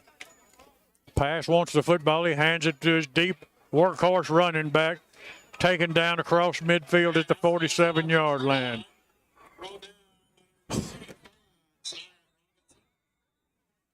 And we're going to get a penalty on the Bulldogs after the play there for shoving somebody. I think that was number 6 for the Bulldogs. That's going to be Deaton. And he got blocked and got up, and the guy kind of got in his face, and he's going to shove him and give him 15 yards, it looks like.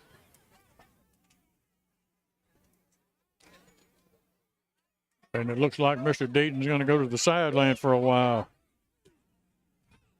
I didn't really see what happened, David Good. I did not see a thing, but it is called a personal foul, unnecessary roughness against the Bulldogs. I did not see anything happen. Didn't see anybody make a move to say anything or anything like that. So a lot of those fouls are happening over here on this sideline. I'm not sure what's going on, Kurt. Now Deaton's checked back into the football game, actually. And number 14 for the Bulldogs is checked out. That's Shaw. Back to pass. It's pass. He's throwing for the end zone. He is well covered, Jeb Boat. And now they're going to call pass interference. I hope everybody's watching on Chris Russell's stream. That not any more pass interference than I'm sitting here eating chicken. I mean, this is ridiculous. Oh, man, I think the guy, the back judge over there on the opposite side of the field is the one that threw the flag, and he could have called it during the route, at the time the ball got there, it wasn't pass interference. They could have called a holding, but 2 big penalties on the Bulldogs, and Pontotoc's moving it right down the field, Kurt. Yep, on penalties. The easy way. The ball is going to be right at the 18-yard line. Pass, hands it to the workback, running back. And this time he's not going to go anywhere. It was Cameron, who we watched do an excellent job coming up from that corner on run support, does it again, stops him for no gain. Good job by Cameron, as you said, and then Hicks came in to clean it up, and big play for the Bulldogs. 10 yards to go for the Warriors. 2nd and 10. 22-7 is the score. New Albany leads Pontotoc.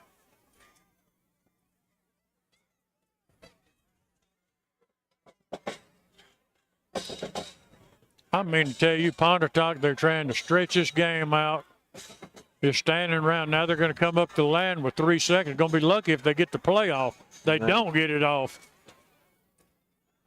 They intercepted at the 5-yard line, at the 20, at the 30. He's at midfield. There's one Pontotoc Warrior to beat at the 20. Touchdown. DJ Robinson's going to take it to the house.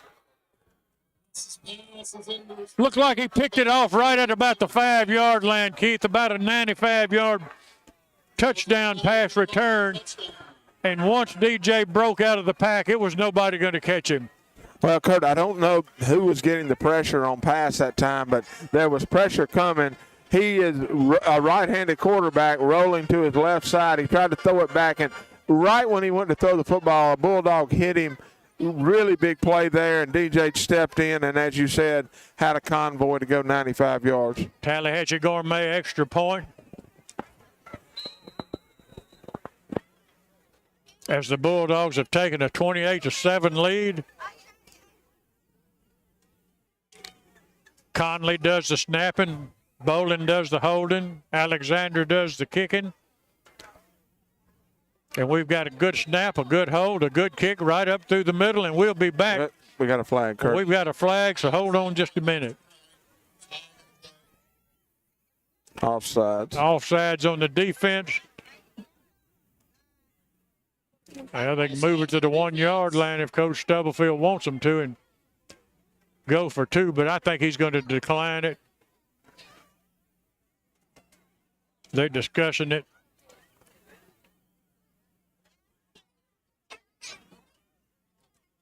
Well, the Bulldogs offense is coming back on the field, Keith. And from the 1-yard line, we just very well might decide to go for 2. Well, I don't know what they're doing because Grayson's still out there. And did they blow it dead before the ball was ever snapped?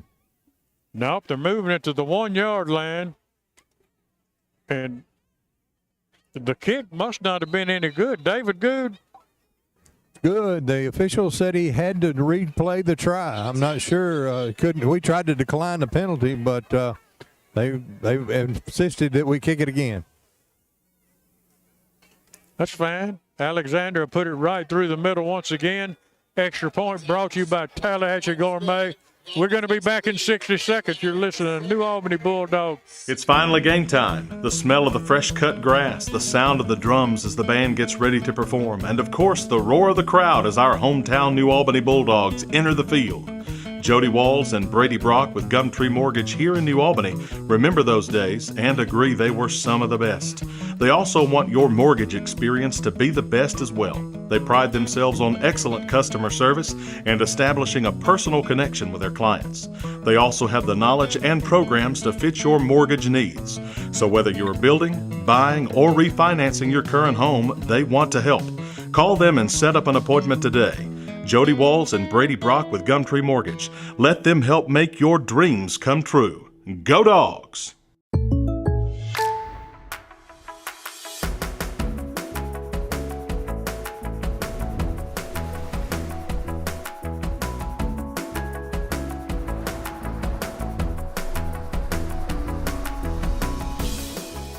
The State Farm Personal Price Plan helps you create an affordable price just for you.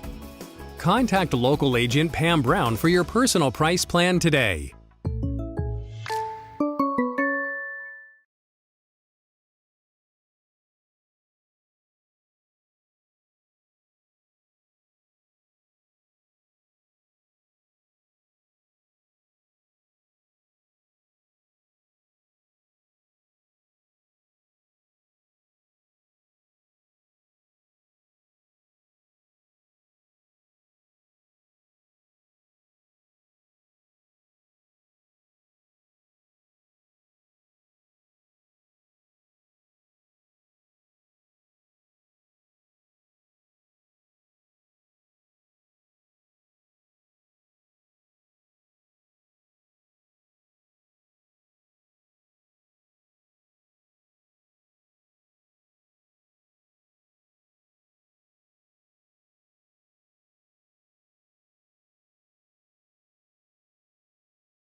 4,000. Call Terry Cook.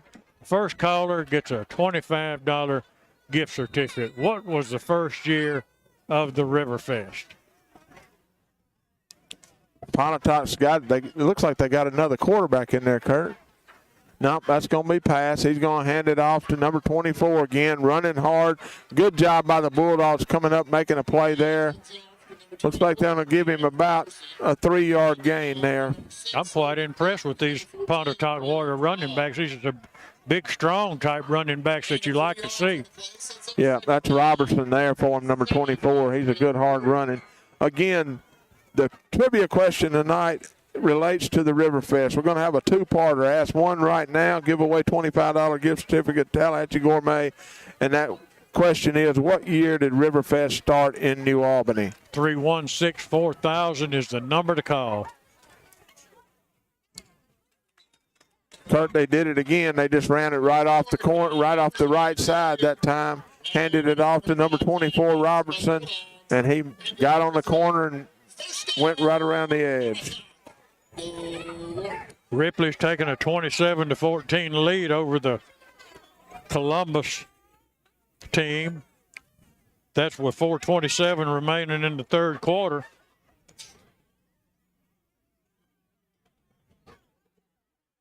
(27-14), 4:27 remaining in the third.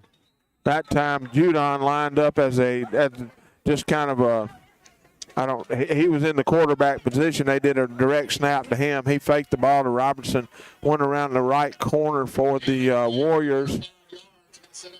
Second down and 5 for the Warriors. Football is on about the Bulldogs' 48-yard line. 6:21 left in the third quarter. On a homecoming night from Pontotoc. There goes Pash scrambling all over the field. He can run with the football now. Turns the corner and finally just steps out of bounds. But that young man is elusive. I don't care what you say. No, he's a good football player. Obviously got a bright future. He had Cortland Earl had him in the backfield, had him by the shirt tail, just couldn't get him on the ground. He ran back to the left side of the field, had plenty of yellow jerseys over there to help with blocking, and he got to the corner, picked up a big first down for Pontotoc.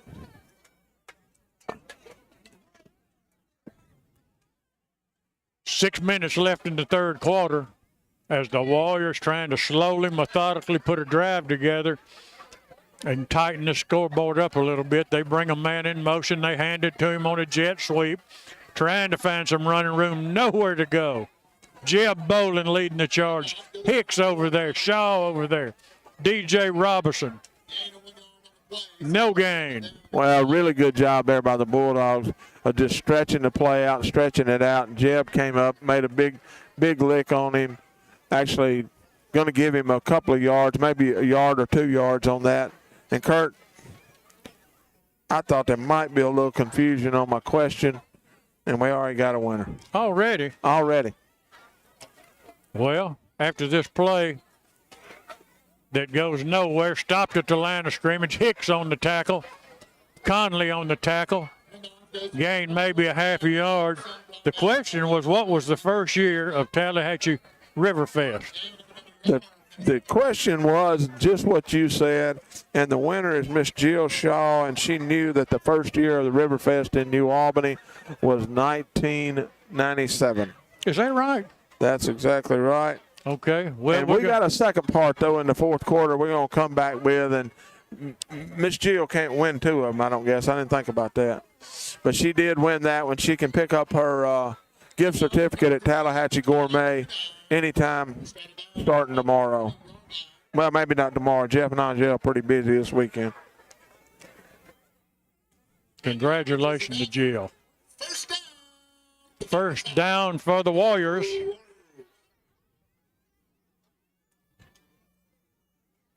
.450 remaining. Third quarter.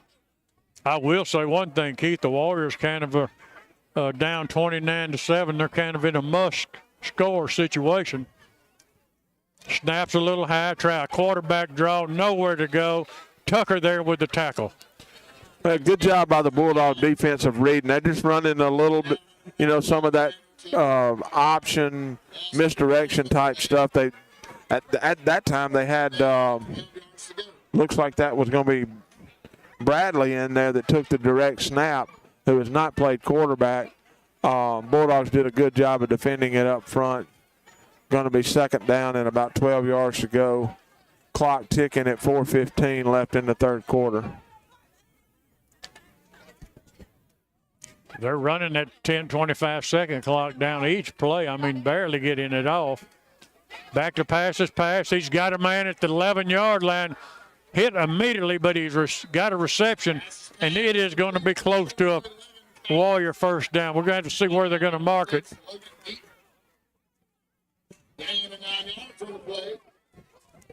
Well, good pass that time by Pass, the quarterback, and their Bulldogs did a good job of defending it. Good route run and just dropped it in there. Like I say, I'm impressed with this young man. And did you say he's a freshman? Yep. 3rd down and 2 for the Warriors. Shift a H-back from left to right. Hand it to the big power running back. Gets on the edge inside the 10-yard line. Down to the 9. It'll be just enough for a Warrior first down.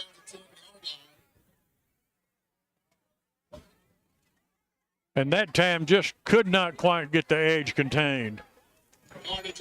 Well, Kurt, you talked about it a while ago, how they're letting the play clock. I think they're content to run this clock out and just kind of keep us off the field because they're just running the football, taking their time, letting the play clock run out. And the play that DJ ran the interception back, the play clock had 0 on it when the snap. I mean, it was just turned. It could have been called to delay a game or not. Going to throw a little fade route into the end zone. It's going to go incomplete. I mean, it was just flicking from 1 to 0, and it could have gone either way. It could have been called, and it could not have been. Yep, I agree with you. You said it at the time. You actually made the comment that the clock ran out, and it was so close. I didn't know it. I was glad, obviously, at the end of the play they didn't call it, but got a 2nd down and goal for the Warriors here. At the 8-yard line. Hand off to Judon off the left side. He's down behind his shoulder pads, close to the goal line. Still no indication. I think they're going to be short just a little. They're going to mark him down right at the half-yard line. Inches for the Warriors. Let's go, Warrior fans. Let's cheer on the Warrior offense. Judon may not be the fastest runner we've seen this year, but he is a power back. And he gets low down behind those shoulder pads. He sure does. And there he goes plunging off the right side, and he's got a touchdown for the Warriors. 29-13, pending the extra point. Well, they just took it down the field like we talked about. I mean, they ran it methodically down the field, inside, outside, and I'm telling you, Kurt, this team right here, to me, if you look at their team and some of these running backs and that young quarterback, they've got some big guys up front. It looks like to me they have a bright future, and they moved up to 5A. Is that right? They're a 5A school now, so that's a. I suspect they're going to go for 2, Keith. That Ripley-Columbus score back and forth, 27-22, Ripley leads.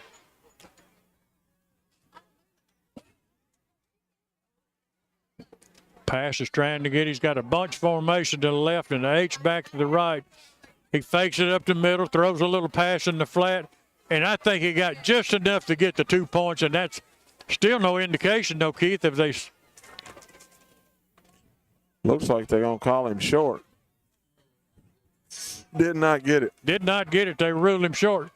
You're listening to Bulldog football. Back in 60 seconds.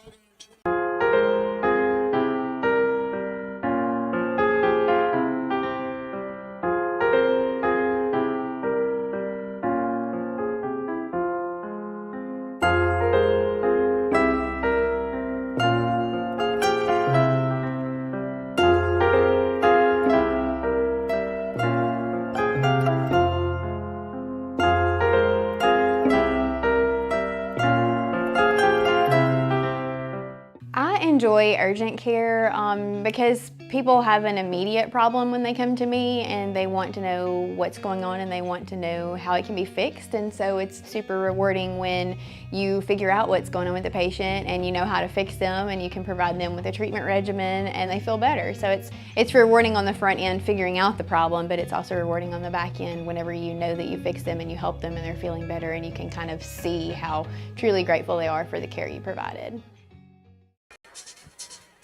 Noxubee County. Kurt, looks like Pontotoc's lining up for our onside kick here. Bulldogs have the good hands team in. He's going to line up. And we got a Bulldogs are going to call a timeout. Winona leads Senatobia 30-7. That's in the third quarter. North Pontotoc 15, Boonville 25. Morville 20, Manatee 0. Trying to find a few local ones, kid. Like we said, we gave you the Ripley score. We gave you the East Webster. Starkville's now pulled out and taken a 27-7 lead over the Oxford Chargers.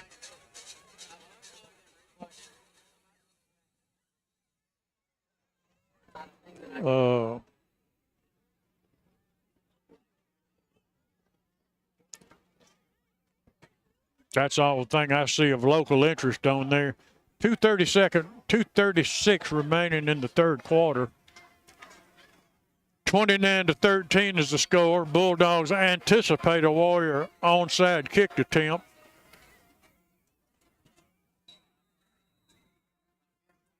And that's exactly what they got, and the Bulldogs have the football. Well, good job there by the Bulldogs. Had the good hands guys in there. Actually bounced off of Jaden, I think, and Shaw did a really good job and just kind of jumped over him and hopped on the ball. And Bulldogs are going to have possession of the football at their own 48-yard line, leading the football game 29-13. 2:35 left in the third quarter.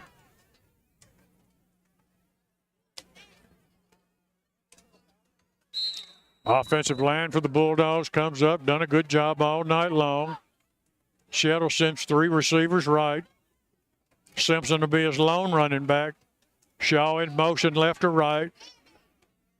Hand off to Simpson. Looks inside, bounces outside, going to lose a couple. Nowhere to go. Well, it's clogged up there. We were trying to go off the left side behind the guard, left guard, and the left tackle. Wasn't anything there. Keelan bounced it out to the outside. Pontotoc just did a good job of getting up the field, making a play. Going to lose a yard on the play. David, Bulldogs really need to put a few first downs together here and run this clock. I'm with you 100%. Yeah, that one lost a yard on that play there. Pontotoc doing a good job of keying on Keelan now. Second down, 11. Handoff once again to Simpson. Not much running room there. He got about 5 out of it, did most of that on his own. We're going to call it third down and a long 6. Kurt, something Keelan's done tonight to me, maybe better than he's done the whole year, is he's kind of letting the play develop and running to where he sees the hole better than he has all year. Absolutely. Warriors getting a 4th-down lineman sent. Going to send some linebackers, and they sent them too soon. It'll be offsides on the Warriors. That's good. Good right there, obviously, for the Bulldogs, Kurt. Going to move, give us 5 yards. That'll make it, instead of 3rd and 7 yards to go, it's going to be 3rd down and 2 yards to go. Much more manageable. Bulldogs make a late substitution. Tucker coming in. Hicks coming in. A little change. Getting that power set up in there for this yardage play. And if the Warriors walk everybody up in there as tight as they did last time, don't be shocked if the Bulldogs throw the ball right. I was thinking exactly the same thing. They're showing those linebackers coming. Now they hit Simpson in the backfield. He refused to be stopped. He had to get to the 39. He got to the 40. 1st and 10 for the Bulldogs. Well, you said it, Kurt. Keelan did a really good job that time of getting that yards. I mean, the offensive line did a good job. There was just so many up there, they couldn't block them all. Keelan was able to make the initial approach by Pontotoc miss, able to get the first down inside the Warriors' 40-yard line. A minute left in the third quarter. Bulldogs on the move. Now the Bulldogs not in a hurry, and I don't blame them one bit for not being. Got 5 seconds left on the play clock. Got to get a little hurry going. Bulldogs keep that power set in. Fake it to Simpson, and there's the pass we were talking about to Shumpert. 1st and 10, and that time a nice job of holding on to the football by Shumpert. We got a flag back here, Kurt, that's probably in the vicinity of holding. They're going to bring it back, and it's a shame they're going to bring it back.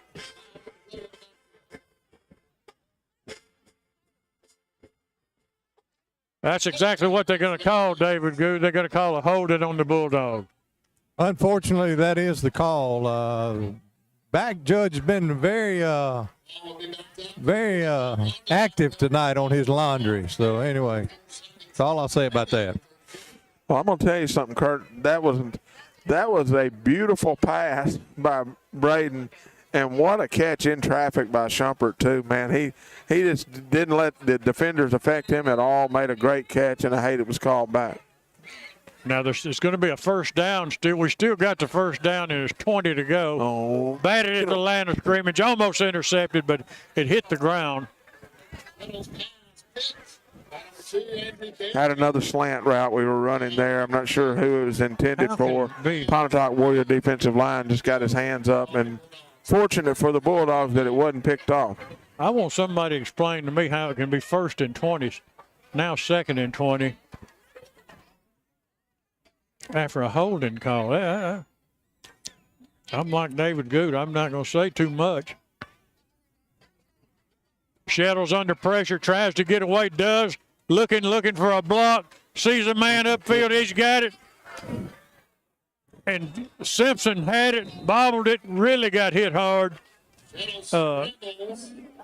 Can't blame him for not holding on to that one, I can tell you. No, you sure can't. But I tell you, what a heck of a play by Braden to avoid the rush. There just wasn't anybody open. And originally, Braden was rolling out to the right side. Nothing was open. He avoided the first defender, was rolling back to his left, and just turned and threw the ball across his body. Simpson went up to make a good catch, and you're right.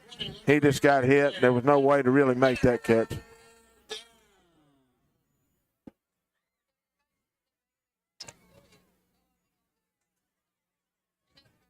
Shettles works with an empty back. He sidesteps a man, picks up a block. Still looking. He's got a man, and Shaw couldn't get to it. Undershot him. He was under pressure and undershot him both. And Johnson will have to come in and punt it away with 2 seconds remaining in the third quarter. Well, it was another one of those that he was able to avoid the rush. The offensive line did a good job, and there was just nobody open originally. And when Braden was trying to come back to his left, it was another one of those for a right-hander, a difficult throw. Just not able to get enough on it to get it to Shaw, and ends up incomplete. Johnson's got a good punt away. Angling it toward the sideline. It's going to be fielded at the 13-yard line, and that's where the Warriors step out of bounds with it as we get ready for the fourth quarter. We'll be back in 60 seconds. Insurance agencies and companies may appear to be the same on the surface, but you'll discover a world of difference when you look a little closer. The biggest difference is the people who serve you. At Collins Insurance Agency, we've been through the good times and the not-so-good times, too, always serving the people of this area with the very best in insurance coverage from some of the world's finest insurance companies. Collins Insurance Agency in New Albany. What will I find at Van Atkins? Well, diamonds. Lots and lots of diamonds. Jewelry that you will not see in any other place. Our Van Atkins collection is styled from beautiful pieces from the past with a fresh Southern update. I believe you'll find value, too. You'll also find people who are a part of this community. If you're celebrating something, we're going to celebrate, too. We really hope you'll find Van Atkins special. I'm Chuck Cooper, and I feel privileged to be a part of that. All right, we're back in Pontotoc, getting ready to start the fourth quarter. And the Pontotoc Warriors are going to have the football on their own 15-yard line. First down and 10. As I said, we're getting ready to start the fourth quarter. Passes in at quarterback. He moves his H-back from right to left. Going to hand the ball off up the middle. Looks like that's Robertson again. And, man alive, there are Bulldogs everywhere. And it was Robertson. And the Bulldog defense did a fantastic job of filling the hole. That was about, you're allowed to have 11 Bulldogs on defense. It looked like we had 15 because they were all over him from the handoff, from the time of the handoff. Clock's running down to 11 minutes and 30 seconds left. Pass has got his offense in there. He's got one receiver to his left, got one to his right, got his H-back on the left side, got a running back behind him. I think that's Robertson still. He's going to take a high snap. He's going to hand it off to Robertson again off the left side, nowhere to go. Again, good job by the Bulldog defense. Looks like he might have lost yardage again. Going to bring up third down and 15 or 16 yards.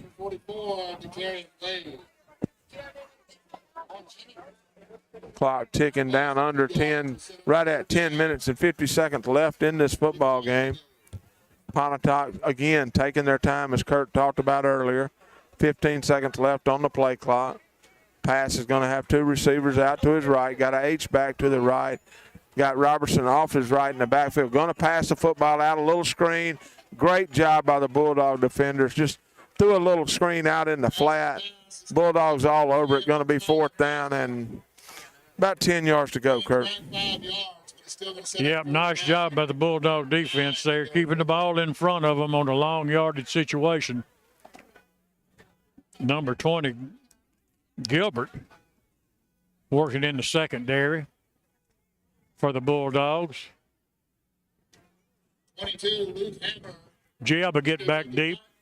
That's Jeb bowling back deep along the 48-yard line, awaiting the Pontotoc Warrior punt. Bobbled the snap, but he got a good punt away. It's going to hit. It's going to take a Warrior roll. Jeb picks it up and stop the roll. He's going to be taken down at the 44-yard line. A nice job by Jeb of seeing that he could pick that ball up and get the roll stopped, David. A good job by Jed. He doesn't usually let them bounce too much past him. He good to survey the field, see what the defense is going to give him on that and everything there. Looked like it might have been a horse collar tackle or a pretty high tackle, maybe even a face mask on that, but no call for the Bulldogs. I thought, Kurt, that time on the snap, it looked like there was either procedure or something. I mean, it looked strange there in the something didn't look right. It didn't. It just didn't look right. But Bulldogs have possession of the football at their own 43-yard line, leading the football game 29-13, 9:41 left in the game. Might see the Bulldogs try to let Simpson milk this clock now as he works inside for 5, maybe 6 yards. And they really haven't stopped him for much less than that all night long. Well, good job again by the guys up front. We've mixed some guys in up front. We've had some different linemen playing a little bit tonight. And as always, they've done a really good job of blocking up front. Keelan running hard. As I said earlier, running to the hole really well tonight. Braden's got Keelan behind him. He looks over the sideline. We got a flag, and I don't know what they're going to call. Looks like it's going to be offsides on the Warriors. Going to give the Bulldogs 5 yards. So that's going to be, obviously, make it a little bit more manageable. Going to be second down and a yard to go. Bulldogs take their time. They look to the sideline. Clock runs. Nursing a 29-13 lead. Absolutely no reason to be in a hurry. None whatsoever. Handoff to Simpson. Straight ahead. He's got running room. Plunges across the 40-yard line down to the 36. by 17, Simon Butler. And Simpson looks like he's going to get up a little slow, David. Yeah, he went down pretty hard. He tried to spin out there at the last, and I think he just hit the ground pretty hard. I don't think it's a knee or anything like that, but we'll check on him when he comes off field. But like I say, went down pretty hard. Just a spinning motion. I don't know if that would have caused anything or not. So we'll find out a little bit more. While the trainers looks like he is still down. While the trainers are checking on him, we're going to send it back to the station. Back in 60 seconds. It's finally game time. The smell of the fresh cut grass, the sound of the drums as the band gets ready to perform, and of course the roar of the crowd as our hometown New Albany Bulldogs enter the field. Jody Walls and Brady Brock with Gumtree Mortgage here in New Albany remember those days and agree they were some of the best. They also want your mortgage experience to be the best as well. They pride themselves on excellent customer service and establishing a personal connection with their clients. They also have the knowledge and programs to fit your mortgage needs. So whether you're building, buying, or refinancing your current home, they want to help. Call them and set up an appointment today. Jody Walls and Brady Brock with Gumtree Mortgage. Let them help make your dreams come true. Go Dogs!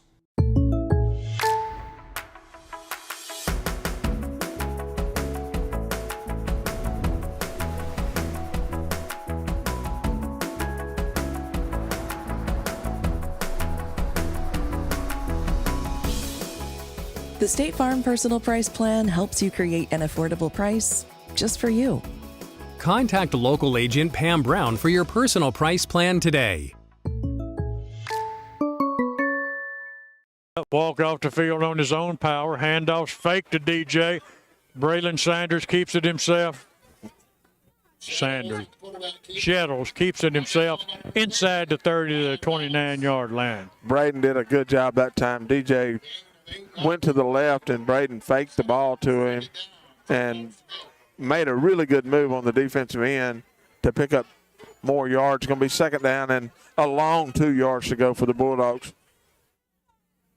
Bulldogs look at the sideline, waiting to call. Watch the clock run down.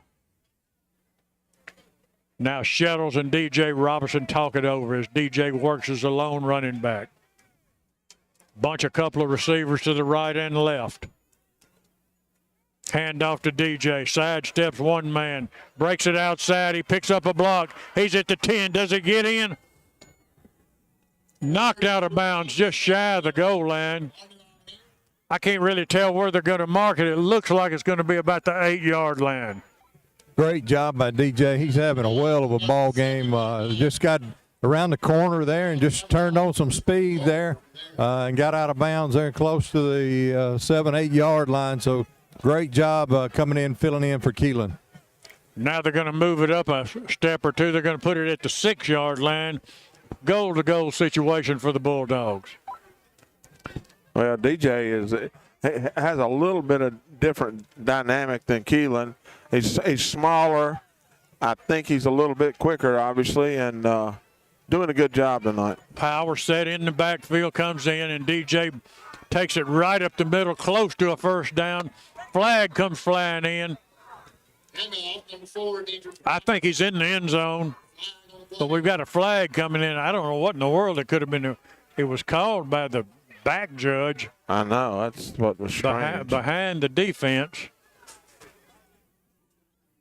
Surely he's not going to call holding on the Bulldogs, but I think that's what they're going to call. No, they're going to call a face mask on them. That's exactly what it is. The ball's going to be at the 1-foot line. That's a nice job of running the football by DJ Robertson.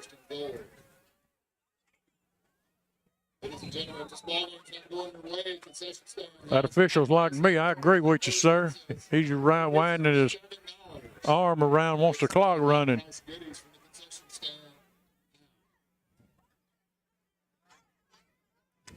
Clock runs down, 7:09, 7:08. Bulldogs 29, Pontotoc 13. Here on the 95th meeting between these two schools.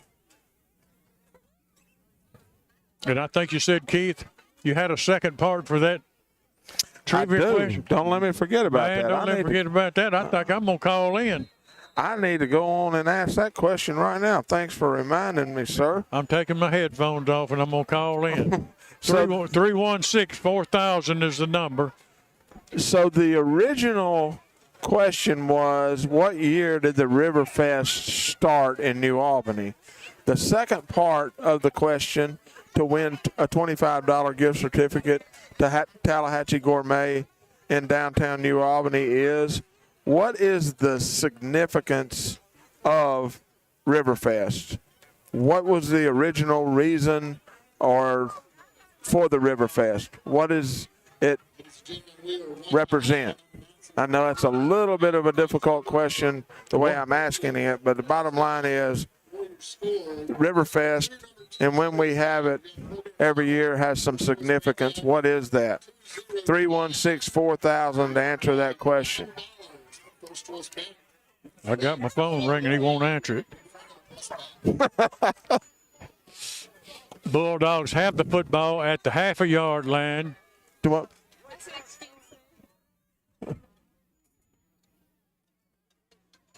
Shettles and DJ work in the backfield. Now Shettles will go up under center. He's going to quarterback sneak it right into the end zone. And here comes a flag. Now, illegal procedure on the Bulldogs. Illegal procedure on the Bulldogs, David Good. What do you think? Hard to tell. They were everybody was piled in there. Kind of hard to tell if anybody got started from this angle, but they are going to call it, back it up for the Bulldogs. Give them an opportunity to run a few more seconds off this clock. Did you not think that was a little late to throw that, Kurt? I mean, the pile was already moving when he reached for his flag. I don't know. What'd you say about that official earlier, David, about his laundry? Say again, I didn't hear you. You said something about that official in his laundry earlier. Yeah, he's still getting rid of his laundry quite often. I'm not sure what it is. He must like Pontotoc's colors. Now Shettles is going to get back in the shotgun. He's going to hand it to DJ. Spins away from one man, still carrying the guy, but he's not going to make it into the end zone. Might have got the 5-yard line. That'll be all. So Kurt, I'm going to repeat that question one more time. What is the significance of the Riverfest? What was it formed for? What does it, every year, what does it represent? And what are the specific dates? And we've got a winner. He doesn't qualify. No, we don't. We don't have a winner. We're still waiting for a winner. We do have a timeout on the field. 6 minutes and 27 seconds left in this football game. New Albany leads 29-13. And Kurt, we've got next week we go on the road again to Senatobia, which is our first division matchup with what I would think, me not knowing a whole lot about football, but I think that's probably our biggest threat in the division is going to be Senatobia. That's correct. They were behind earlier. It's pretty significant. Now, Winona's loaded. They've got a linebacker down there that's committed to Mississippi State, but now he's been offered by Auburn and quite a few other guys, too, on that football team. So can't base a lot on that. No, Winona's a really good football team, and I think Senatobia's a really good football team.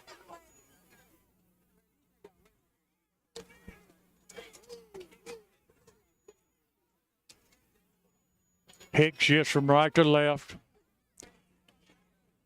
Shettles throws it to him out there, out of his own stretched arms. Couldn't quite get to it. Oh, man, I love the play call there, Kurt. It just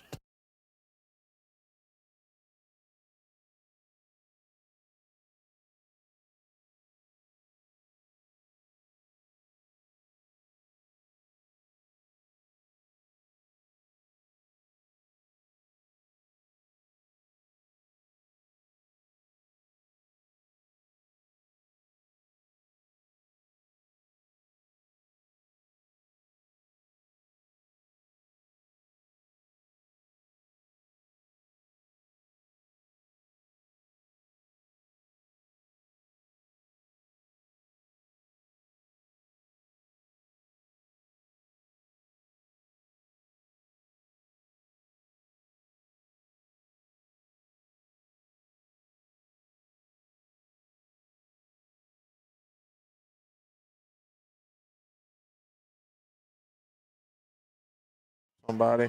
We got a winner. We sure do. The winner of the question again, the two questions tonight were, what year did the Riverfest start? Miss Jill Shaw got that in 1997. And then the second part of the question, what was the significance, or what was the Riverfest formed for? And it was that it is William Faulkner's birthday. His 100th birthday is when it started. The winner of that second question is Christopher Herring. So we got two winners. We wanted to do something tonight related to Riverfest, and we did it. And Christopher, you can go down to Tallahatchie Gourmet, pick up your $25 gift certificate, and get you some really nice, good food. Special thanks to Jeff and Angel and all the crew down at Tallahatchie Gourmet for always sponsoring Bulldog football. Bulldogs are going to try a field goal here, Kurt. Going to be a 24-yard field goal attempt by Alexander.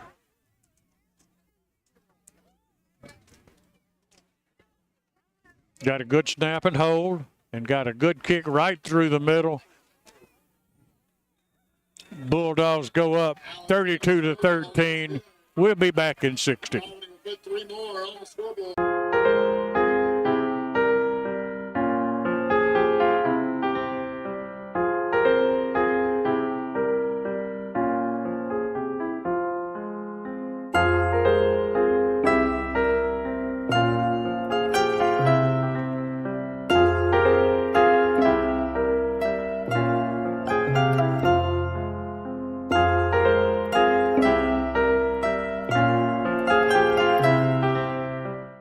Enjoy urgent care because people have an immediate problem when they come to me, and they want to know what's going on and they want to know how it can be fixed. And so it's super rewarding when you figure out what's going on with the patient and you know how to fix them, and you can provide them with a treatment regimen and they feel better. So it's rewarding on the front end figuring out the problem, but it's also rewarding on the back end whenever you know that you fixed them and you help them and they're feeling better, and you can kind of see how truly grateful they are for the care you provided.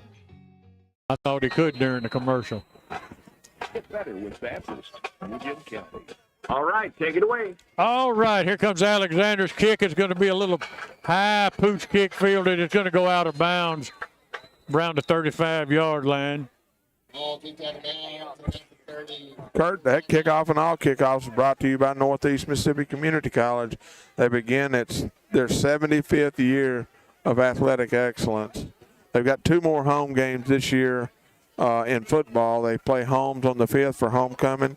They play Coahoma on October the 26th. If you want a full rundown and schedule of athletic events at Northeast, you can go to www.nemccathletics.com. And you can also watch football on nemcctv.com.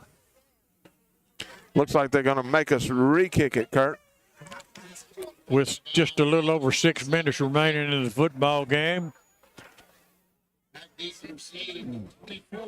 Kurt, this game started out like it's going to be over with really quick, and it's just all of a sudden drug out. Well, first thing, you got this guy throwing a flag every play. David Goose says that's his throwing out his dirty laundry. Oh, man. There's going to be a kick fielded into 22. He's going to head across the field. Got a little bit of running room.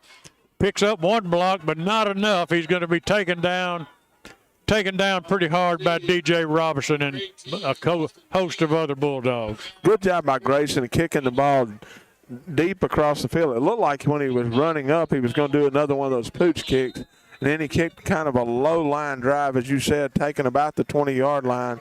The guy ran all the way across the field, able to get back out to about the 31-yard line.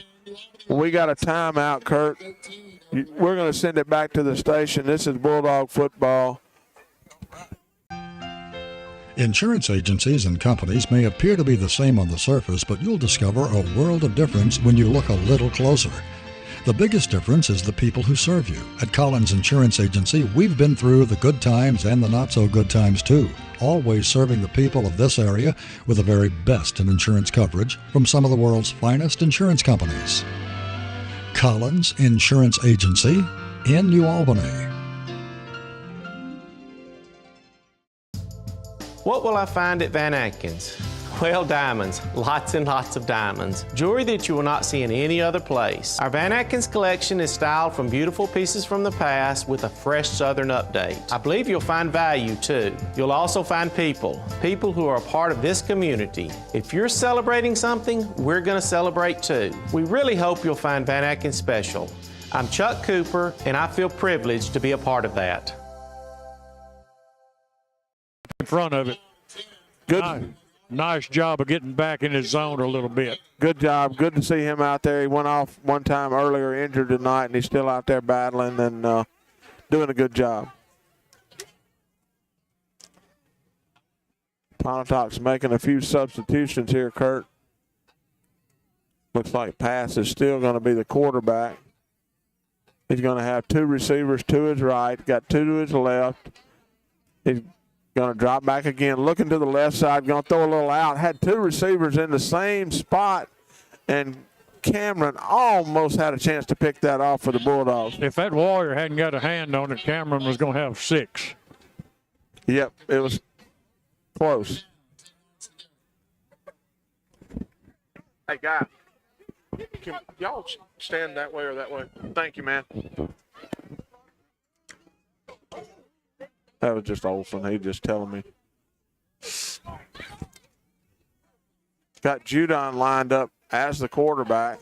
He's going to take a direct snap, run it straight up the middle. Not a whole lot there. Bulldogs are going to get him on the ground short of the first down. It's going to be 4th down and about 7 yards to go for the Warriors, Kurt. And the Warriors are in trouble. I mean, they've got a situation where they've got a limited pass in the game, and they're behind 32-13 with 5 minutes and 35 seconds remaining. They're going to go for it here on 4th down, Kurt. Well, they've got nothing to lose by doing so. They're going to send 3 receivers wide to the left.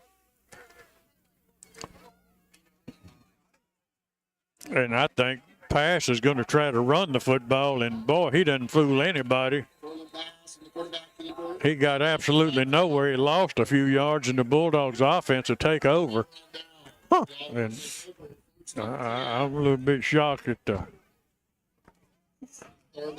I don't know about that one. Well, it really didn't matter. Pass running the football may be a better opportunity than throwing it right now. He throws a good pass. Well, I mean, and that's my thing. You just made the comment that they have limited pass. Why do you think that is? I mean, he's not Braden Shettles. He's not that good, but he's not that bad either. You know what I mean? No, he throws a nice-looking ball. There's just something right there with that passing game doesn't quite gel. I don't know. They got a lot of young kids out here on this team, him being one of them, and just hadn't had that much work together, I guess. And maybe, you mentioned that he's a freshman, so that's part of it as well. So Bulldogs probably won't throw it, but if they want to hit Shumpert on a post pattern. Oh, it fumbled the football. Get on it. Good job. DJ fumbled it.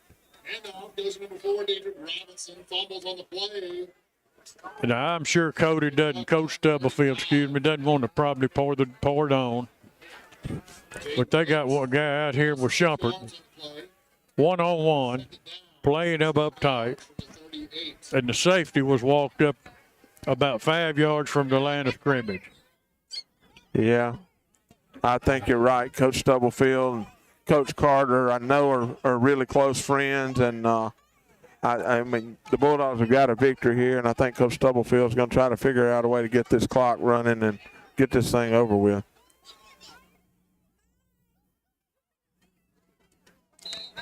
Handoff. DJ plunges in there for 3, maybe 4 yards. It'll bring up 3rd down. 4:15 remaining in the football game. Bulldogs taking their time. Got 25 seconds left on the play clock. They're going to let it run down as far as it can run down on 3rd down and 12. And this is one of those situations here, Kurt, that I don't think you'll see us throw a pass, but it's one of those 3rd and 12s, and you're on their 35-yard line, so you probably just run 2 plays, let the clock run as much as it can. I told you what I'd do. Throw the bomb. We got a Back them up 5 yards. There goes a couple of Bulldogs jumping off sides. We call a timeout. That's what we did. And we're going to take it with them back in 60 seconds. It's finally game time. The smell of the fresh cut grass, the sound of the drums as the band gets ready to perform, and of course the roar of the crowd as our hometown New Albany Bulldogs enter the field. Jody Walls and Brady Brock with Gumtree Mortgage here in New Albany remember those days and agree they were some of the best. They also want your mortgage experience to be the best as well. They pride themselves on excellent customer service and establishing a personal connection with their clients. They also have the knowledge and programs to fit your mortgage needs. So whether you're building, buying, or refinancing your current home, they want to help. Call them and set up an appointment today.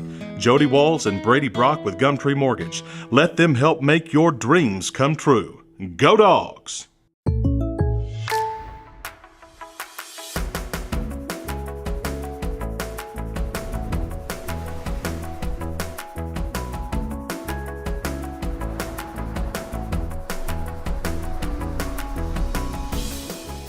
The State Farm Personal Price Plan helps you create an affordable price just for you. Contact local agent Pam Brown for your personal price plan today. Can't tell if that's Cortland or not. I think it's Cortland. That's exactly who it is. I mean, these guys are trying to, you hate to throw a touchdown and run the score. These guys are trying to give us one. You don't have a choice. Well, it's going to be 4th down and 12. I would imagine we're going to probably run something similar. I'll throw it again. Clock's going to run down if we don't watch it. It's 2 seconds left on the play clock. Barely got it off. Going to run an option to DJ. Oh, what a call. DJ's taken out. I believe he's going to be short of a first down. I agree with you. He is going to be short. The Warriors will take over. Do we have a flag on the play? What are they bringing that back now? Oh, it's going to call a motion on the Bulldogs. I'm telling you, David Good said it. He said it all on that a long time ago. I'm not going to keep harping on it. Well, I'm going to tell you something. They have been happily throwing them.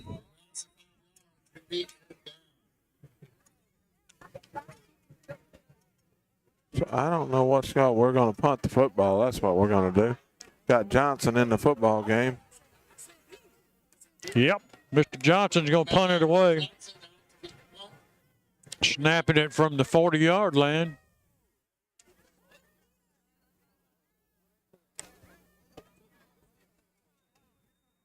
He's trying to angle it to get it out of bounds, and he's going to inside the 20. Probably around the 15-yard line. Illegal procedures on the Bulldogs. They had a player come running on the field about the time the ball was snapped. Yeah, it was definitely that one deserved laundry there for sure. Yep. Going backwards, got 3 minutes and 17 seconds left in the football game.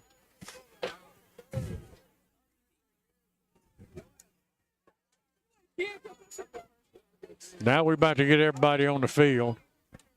That gives Johnson a little room to work with here on this punting. That's fine. High, towering punt. Fielded at the 18-yard line. Nice job by Johnson.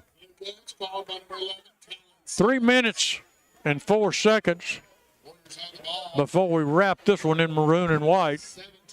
And the Bulldogs go what, Keith? 4-1? 3-1? 3-1. 3-1. Is that right? 3-1. And heading to Senatobia next week. BNA Bank pregame show, 6:15. That's going to be a tough one, Kurt. They're always good. Always have a good football. Always have a good athletic program. So that will definitely be a difficult one. But Bulldogs have looked a lot better, a lot more organized, and just didn't get the slow start that they did against Itawamba, and really have kind of taken control of this football game all night. Passes back to pass. Little screen pass out here to him, or tries to follow his other receiver blocking, picks up about 10, 12 yards on it. Clock gets under 3 minutes left in the game. Clock is stopped. Now we're going to get it rolling again.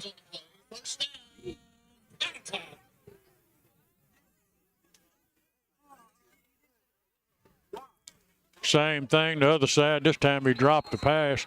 Could be a live ball. I agree with you. I think some people on the New Albany sideline thought so as well, but they called it incomplete. Kurt, I'll give you some scores while we're rolling along. Good from deal. Chevron shortstop. Charleston is over Cleveland Central 32-20.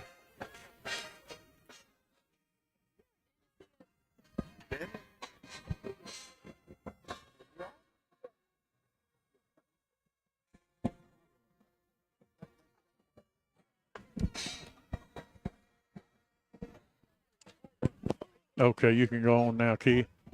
Sorry. Give you some more scores here that I go along. Sebastopol over Leake County 35-6. Walnut over Myrtle is 30-7. Eupora over Noxapater 38-14. Calhoun City a final over East Webster 20-7. Bruce over Nanawaya 37-34 in the fourth quarter. West Marion over Collins 20-3. Looks like we're going to have a hold on that call. They did finally throw one on Pontotoc. Keep my scores going here for you. Brought to you by Chevron Shortstop. Still showing the Louisville Noxubee County is 7-0 at halftime. Nettleton over Biggersville 32-21. That's a score of local interest. Independence beat Strayhorn 54-0. Hatley over Thrasher 55-8. Franklin County over Wilkinson County 30-0. Clarkdale over Southeast Lauderdale 35-6. Pass is going to run a little screen there. Nothing there. Good job by the Bulldogs defense. Showing South Pontotoc and Tishomingo in overtime, 25-all. Winona's going to beat Senatobia 44-14. Boonville over North Pontotoc 42-15. Morville over Mantachie 20-0.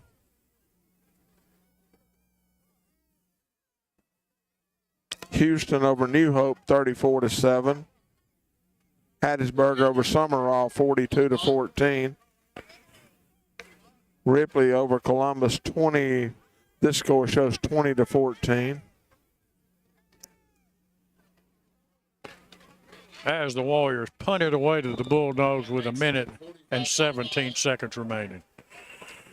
Lake Cormorant over South Haven 30-12. Ocean Springs over Picayune Memorial 31-21.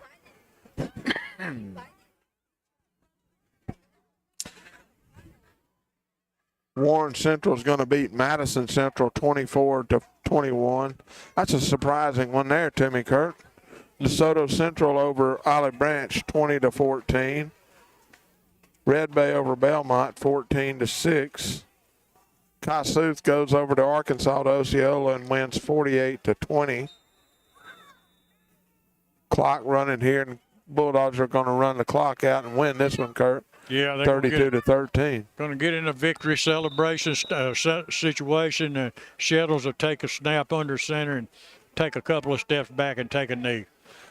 I got to tell you, Kurt, last weekend, Friday night, that first quarter really was disappointing, difficult deal there. But I'm really impressed with the Bulldogs tonight, how we came back. And because that game last week, I mean, Coach Stubblefield talked about, you know, and I thought it all along. We were two evenly matched teams, and we just had a terrible first quarter. Things went wrong. We should be 4-0, man. Well, that's right. And we come down here tonight against what is a young Pontotoc team, but I do think is a good football team. and we just came down here and took care of business. Very impressive. That's exactly right, and we're going to win this football game 32-13. We're going to send it back to the station for a couple minutes, and we'll be back.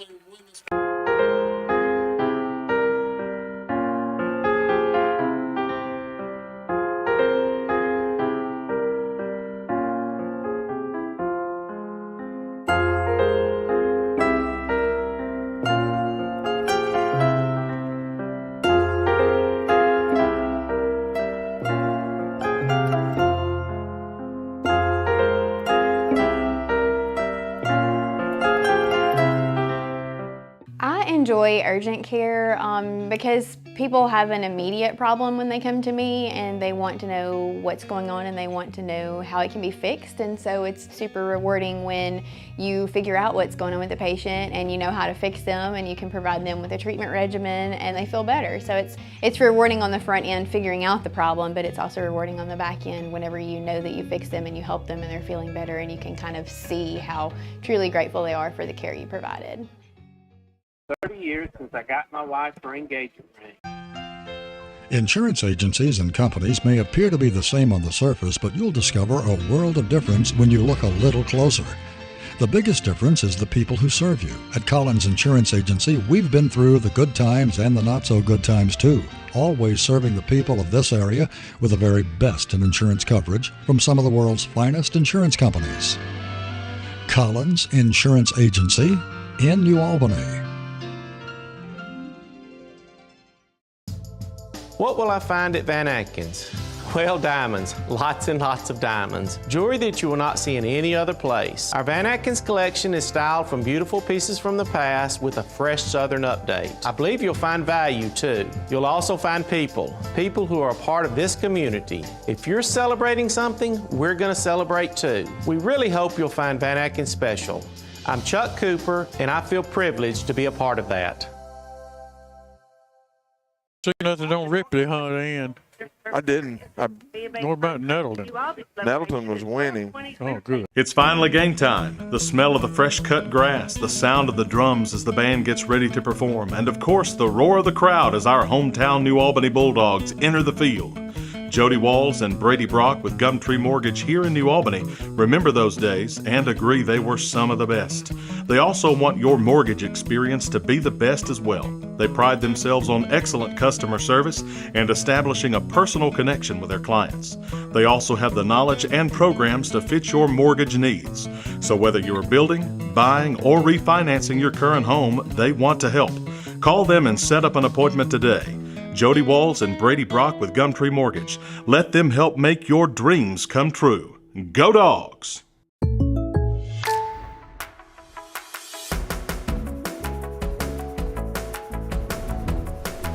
David? Coach, Hollow's not always been help, but been good to us down here, hasn't it? It's a tough place here. Football team, they coached well. We had to get after it. Our guys played well. I think we eliminate some penalties. The scoreboard's even more in our favor. But our guys played well. Fourth down calls in the first half kind of set the tone for the game early on. Yeah, I think defensively, they had us at times. We made some adjustments like that in the fourth quarter. Defense played really, really well. Had trouble with number 7, the quarterback pass there quite a bit. He's very elusive. Yeah, he's a freshman. He's a really good player. He's going to play a lot of football for Pontotoc. Going to be a really good player. He's going to be somebody that we got to make sure we get on him quick and wrap him up because he's a good player. Well, I know you've had an addition this week, so I know Matty Clare would be excited about your win tonight. Yeah, absolutely, no doubt. We're excited. Congratulations, Coach. Thank you. All right, I got a couple of guys here with me. Who wants to go first? All right, DeCarrion. Heard your name is called on the intercom tonight. How's it feel to play out here on your senior year? It feels great. We've been going through a tough time, and let's go Bulldogs. Good deal, man. Congratulations on the victory tonight. Mr. Jaden Higgs played with a lot of passion in the first half. What does it mean to win a game down here in Pontotoc? It means a lot when we practice hard, focus hard, stay locked into the game, play for the team. It just means a lot for everybody just to win. Saw you on offense, saw you on defense. What was your favorite? You almost had a touchdown passes right off the end of your fingertip.